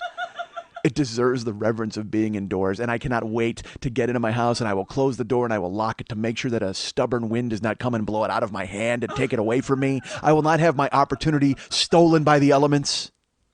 I'm the god of thunder, damn it. I should be in control of the wind. I'm not going to have it fucking take away my only opportunity. Because I am in to win the fucking Wheel of Fortune. I have to do it. I can't be bankrupt, folks. I can't be that guy. So I will get in my house and I will lock the door and I will get my letter opener and I will open up that Wheel of Fortune envelope and I will pull out the letter and I will read it and it will say, "Thank you for your participation, but we have decided to go in another direction at this time. But if possible, can we keep your name on file for any future jackass opportunities that may arise?"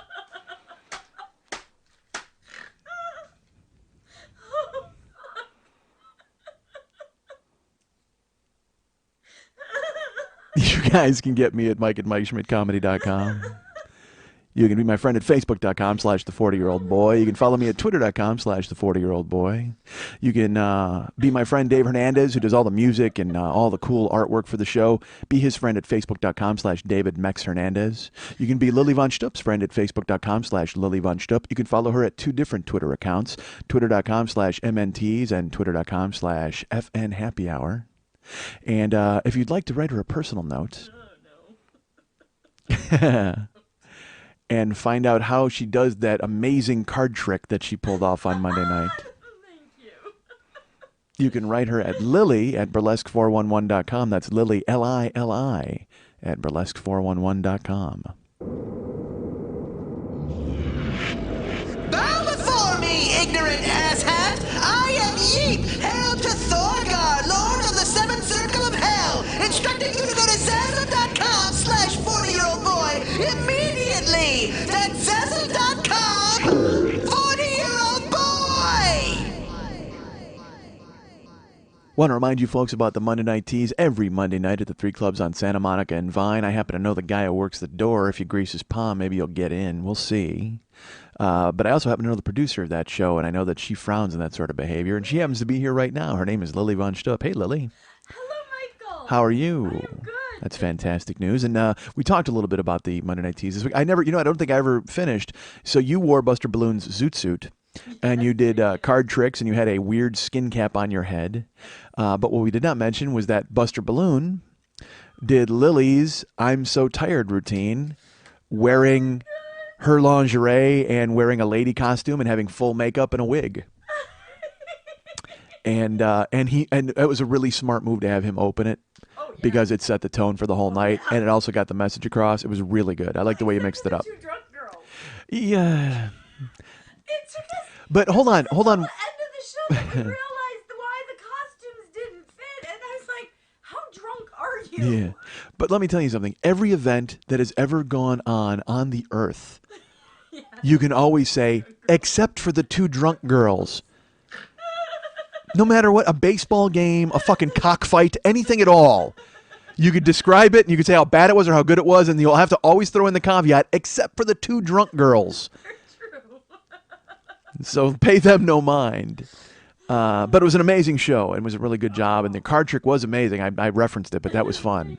So yeah, you're doing magic. Look at you branching out. I hang out with world-class magicians. Well, that's why for the I learned next. one trick. Well, and you learned it well, though. That's all you need to You do. only need one trick to confuse people. Well, I'm still confused to this day.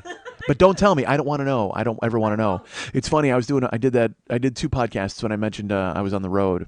I did Fun Employment Radio, which I would do every day. They were so great. They're broadcasters. They used to work for CBS, and then they wound up doing a podcast after there was a purge, and they do a Blazers TV show up in Portland. But they were so nice to me and so cool and really professional and engaging. Like they wanted to hear from me and also wanted to participate in the conversation. Because a lot of times you'll get people who go just talk, and they'll kind of like read the paper and check the clock. But they were in it, man. It was a lot of fun. And Kenny worked at Fun Employment Radio. He then offered to come and work the door for me at the theater. I'll cover Portland next week. I'll talk a little bit about it. Yeah, so they were really fun and nice. And then I did on the podcast you wrote in on with my friend Michael, and he's the guy who looks like Matthew Sweet. He drove me around the last time I was in Portland, and I referenced Sean McMaster. Because I always make fun of magic on here and it's silly and whatever, but I don't want to know how he did that final trick. I have no interest in knowing. When he did it, I sat there and went, this is what it's supposed to be. It's silly and fun, and also it makes you go, I have no idea how that was done, and I don't want to know. I don't want to know how tricks are done. If you do a trick, magic is magic, and I don't whatever. But if it's done and it's done well, I don't want to know how it was done. I still want to be fooled. It was great. So your card trick fooled me, and it was a really nice job. And you've got a show coming up this Friday. Yes.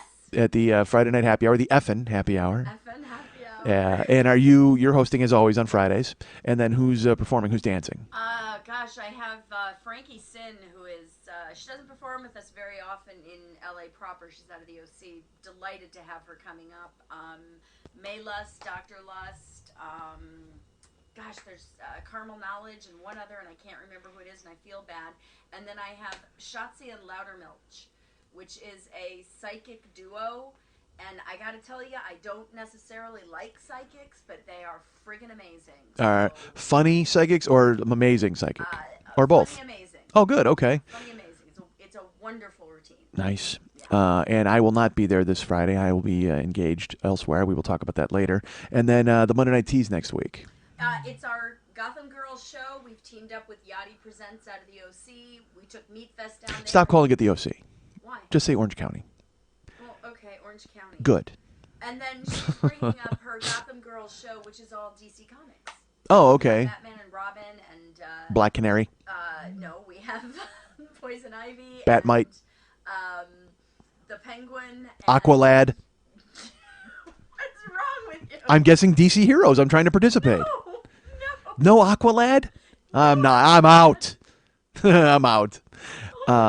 Well, good. That sounds fun. There's a Batman and a Joker and a Poison Ivy. It's going And to be great. all right, so that's Gotham Girls Burlesque on Monday, and that's April 8th, Yes. I believe. So, yeah, so to come out to the 3 clubs on Santa Monica and Vine. Show is at 10 o'clock p.m., and then there's drinking and dancing until 2 after the show. Everybody has fun. And or you can go to breakfast with the strippers. That's always fun, too. Breakfast with the strip. That's a lot of fun. Remember, you can go to facebook.com/the40year-old-boy and be my friend. And there are, I will tell you, live stuff is on hold right now. New live stuff. I was going to talk about this earlier. Well, I'll talk about this in a second. Give me 1 second. We'll talk about it. But right now, let me just tell you that there is live stuff that is scheduled. Tickets are available now for May 11th in Detroit. That's actually in Mount Clemens. It's not Detroit proper. It's a little bit outside of Detroit. But I will be in Mount Clemens, Michigan at the Box Theater on Saturday, May 11th. Tickets are available now at brownpapertickets.com. If you go there and search my name or search the 40-year-old-boy, you will find it, and that will be awesome. And then I will tell you that this weekend, this is kind of important. We are recording my CD for Special Thing Records, and I'm still up in the air. I don't know what it's called. I don't know what I'm going to say. I'm still figuring it all out. But after Portland last week, I feel a lot better about it. I was worried, but we'll talk about Portland next week, and we'll talk about San Francisco next week. We'll have a whole rundown next week on what I'm calling episode 53 of Year 5. Because did I even talk about this? I don't think I did. I was going to cover it later. If you look at your little square down there right now, you will see this is episode 52, which should normally be the end of the year for the 40-year-old-boy Year 5. However, I did a couple of clip shows, which I never mind because there's new content in them. I will come here, I will talk, and I will surround the clips with actual verbiage. But there was one week where Lily was so sick, so ill, on her deathbed, that I could not come here and I could not record, so we threw up a rerun. And we literally called it Rerun. And Mex painted Fred Berry Rerun as the artwork. And we just gave you a show from Year 1, and we just threw it up there. It was literally that even with the old music, the old Van Halen music and everything. So I don't feel right grouping that into the set of Year 5 when I sell them. Lily tells me I'm crazy. She's like, people don't care. You do 3-hour shows, 4-hour shows. I don't. I'm weird. Yes, I'm crazy, and so I feel it's cheating to only do 51 shows and a rerun from Year 1. If you already own Year 1, you're getting shorted, and I know that's insane, but that's how I feel. So next week will be episode 53. It's going to be a bonus show. I don't know what it's going to be yet. It'll be a lot of talking. I know that, and I have an idea that might be fun, but I have to make some arrangements and see if that's going to work. But yeah, so that's next week, and that'll be next week's show. So and then the interlude will be in 2 weeks. And I'm going to tell you right now, the interlude. If you know what, if you go listen to On the Road, the podcast you wrote in on, I keep messing the name up, with my friend Michael from Portland. I gave a hint about the interlude, not a big one, but just a tiny one. And so he was excited when I did that. And so maybe you go listen and again, it's like I said, it's just a tiny one, but it's in there. So, and it's worth listening because I'll tell you what, it was just me and Michael talking, and he did a really nice job. I mentioned Fun Employment Radio was great. Michael was great because he's a fan. So he just wanted to talk And so we did. We just goofed around. He actually came to my hotel room. He brought all of his equipment, and we recorded in there. And it was funny. I thought it was really funny. I did an annoying thing in there. See if you can pick it up. If you can, write me and tell me, because I can't wait to hear what you feel about it. But it's an annoying habit that I've gotten into that I need to stop. But you'll hear it. It's prevalent on his podcast. I heard myself do it a couple times, and I'm like, stop it. So I had to consciously make an effort to not do it. So by all means, listen to that show. It's great. How terrible is that? I did this awful thing a couple times, but go and listen.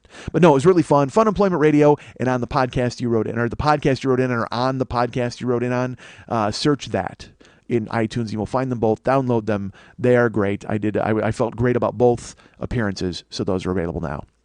Remember, as I mentioned, I was starting to talk about this weekend, Friday, April 5th. That's tomorrow night, because you're hearing this on Thursday. Friday, April 5th, at the Darkroom Theater in San Francisco, 8 o'clock. I'm recording my CD for A Special Thing Records.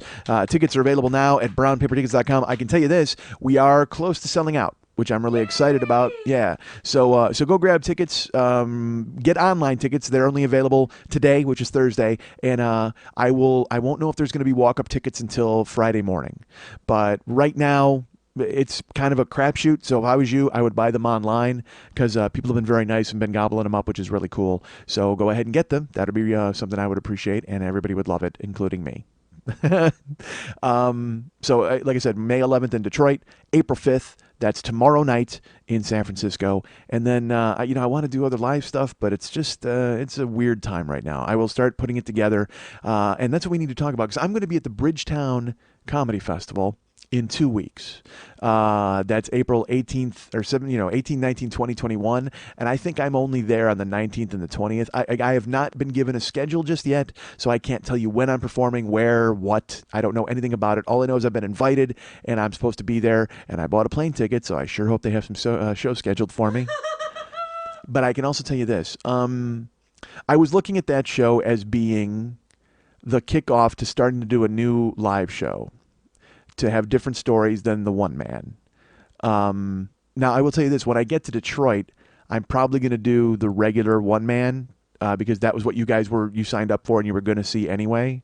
So I would want to do that for you guys. But Bridgetown, I want to start shaping a new thing. So I'm going to ask you guys to recommend some stories that you would want to hear on stage. I have an idea. Obviously, I have plenty of ideas for what the shows are going to be, but and I won't share them, because why the fuck bore you with that? But if you have specific requests, or there's something that you think you would want to see live, or you'd want to hear me talk about, go ahead and let me know. I'm not saying I'm going to do it, but at the same time, it may jibe with what I'm thinking. What are you making fun of me for? Because I'm like, hey, do all this work, and then I will ignore it. But I'd like to see you in the wilderness, working your wife with... Oh, fantastic. Could you write a paragraph of description about that? A descriptive paragraph, so I can reject you out of hand? Maybe I do that. Maybe I go on the road as Jack Off Wolfspit. Maybe I just get a costume, do all that. That's perfect. That's funny. You know what? Sadly, a month ago, that probably would have worked. We're down a cast member.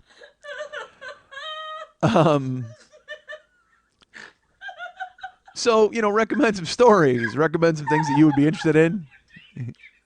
Really? You can write that down? That's the possible title? We got a lot of possible titles today. That's good. People don't want that. So please remember that those tickets are available at Brown Paper Tickets, and please remember to let me know what you think about stories and stuff, like at Bridgetown, or in the coming weeks, and the shows that I'm going to be doing live, and trying to shape it. I don't know. I'm going to figure it out. But yeah, any of your input is always appreciated. Go to MikeSchmidtComedy.com and go to the Joe Business page. We got plenty of stuff on sale there for you. TweakedAudio.com/40 is a huge sponsor of this show. Go get autoerotic asphyxiation earbuds and cock ring watches, always available there at TweakedAudio.com/40. Or, like I said, get there through the Joe Business page. We've got mugs available from Zazzle. Now, I'll tell you this.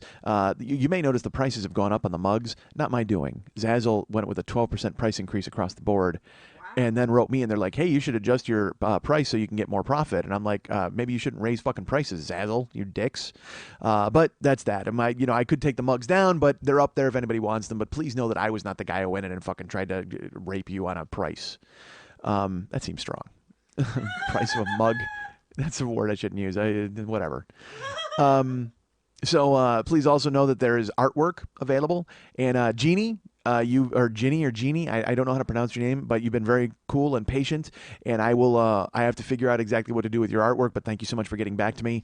And Erica, we will get you your artwork as well. Again, Mex was off the grid for a while, but we're going to get that all kicked up and ready to go. But please know, you guys, I do know that you've ordered artwork and it's going to be on the way. Jeannie ordered 3 pieces of artwork, so as soon as that, it'll get to me and it'll be signed by me and Lily, and we'll figure it all out. But it'll go your way. So again, artwork is available. That's autographed artwork from the show, any of the Explosions of Id, any of the Facebook timelines as well, if you want those. Please know that there is also Year 1, Year 2, Year 3, and Year 4 download sets available individually, or you can buy them together as part of the Podcast of the Caribbean set with on Stranger Schmitz and all those different titles that we have that I forget to always plug, but they're funny, and they were funny when we wrote them. The Schmitty Comes Alive download set is available. That is the $5 download of me at the Los Angeles Podcast Festival. 90 minutes and a really good calling card for what I do if you want to share it with someone that you know and let them hear it, and they will go, yay, I like that guy. That'll probably happen. So that's mugs and tweaked audio and t-shirts. I will tell you this: there's the Scar Panda and there is Red Boy. Those are the Year 5 t-shirts. They may be getting phased out. There may be a new design. We got to figure all that out. But I can tell you right now, there are shirts available. I will have shirts available in San Francisco. Now, I am out of the big sizes, the 3X, the 2X. I am even out of the black XL, and I think I'm out of the black mediums now. I'm not sure. I have to figure that out. God damn it, I got to figure a lot of stuff out. I had a hiccup there in the middle of it. So yeah, I need to, but I will have shirts available this weekend in San Francisco, and I will actually have an old San Francisco shirt, the one that said the Schmitty, if anybody wants that. It's a medium, I think, and I have a couple of old shirts too as well, but I will bring those, and those are always on sale at the shows for $20, and, but I will tell you, I only have extra large reds left, and then there's large, medium, and small in both colors, so those will be coming with me to San Francisco, and I'm on a plane in a couple hours, as a matter of fact, because we have talked and had a great time here in Lily's house, but it's now time for me to have a good time at my house. Because I got to do my own packing, and I got to do all that stuff, because, again, I don't know if you guys are aware of this. But that's fine. I'll take care of it. But I have to go now because I have to pack and get on a plane, and it's so funny. I was supposed to get a ride to the airport from my friend Tyler, who's the host of Battleship Pretension podcast that I've done a million times, and he has the kind of the same hours that I have. He drove me to the airport for Portland last week, so he should have never done that, because then I'm, how about San Francisco? Like, I'm terrible, and I'm calling him, hey, please. And he agreed, and everything was going to be fine. And then as I was in the Wheel of Fortune today, I got a text, like 5 texts from him. He got strep throat. And he's like, yeah, I'm so sorry. I know this is not what you need right now. It's so late in the game. I do apologize. And then, like, an hour later, I get a text from him, and it just says, hey, I talked to the doctor, and he says if I take my medicine, I shouldn't be contagious. So I don't mind taking you to the airport tonight. I'm like, no, I'm sorry, patient zero. I don't think I'll be getting in your car. I would rather walk to the fucking airport than get strep throat before I went to fucking San Francisco. I mean, it's nice of him to step up, and it's like, and it also shows what a nice guy he is, that he would literally get out of his sick bed and take more medicine to take me to the airport because he felt bad about letting me down. But he wasn't letting me down, but it's that thing where someone's doing you an amazing favor, and then they tell you that they can't do it, and you get that real flash of mad in your head, like, fuck, what am I going to do now? But then in your head you just go, well, no, why are you mad? This guy was going to help you out. But it doesn't matter. You get that initial blast. And so I wrote him, and I'm just like, dude, stay in bed. You can't get out of bed or anything. Even though you want to type, dude, yeah, I'll take the ride, because it cuts all the hassle off. But at the same fucking time, I can't, like, I part of me wanted to take the ride for him and just wear like a hazmat suit, like, and not tell him. And just sit in the back of his car and not say a word, and just have like a fucking surgical mask like Michael Jackson, and have him take me to the airport, and everybody's gonna be like, what the fuck is that guy doing? Well, you know what I'm avoiding? I'm avoiding this motherfucker in the front seat who's got goddamn strep throat. Next time I do Battleship Pretension, we're just gonna talk about movies that have strep throat in them. I have no idea.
because I have a tone.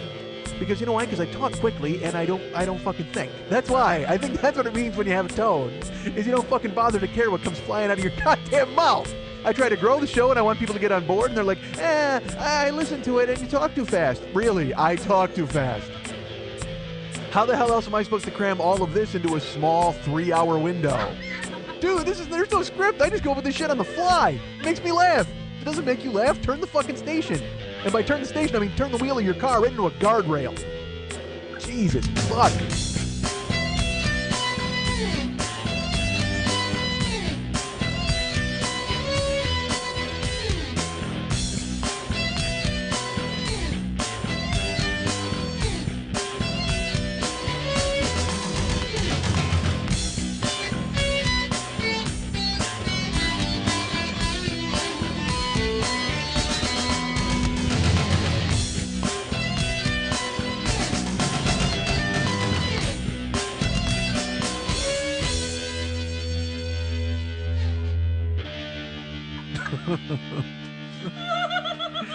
Hey, where you going, boy?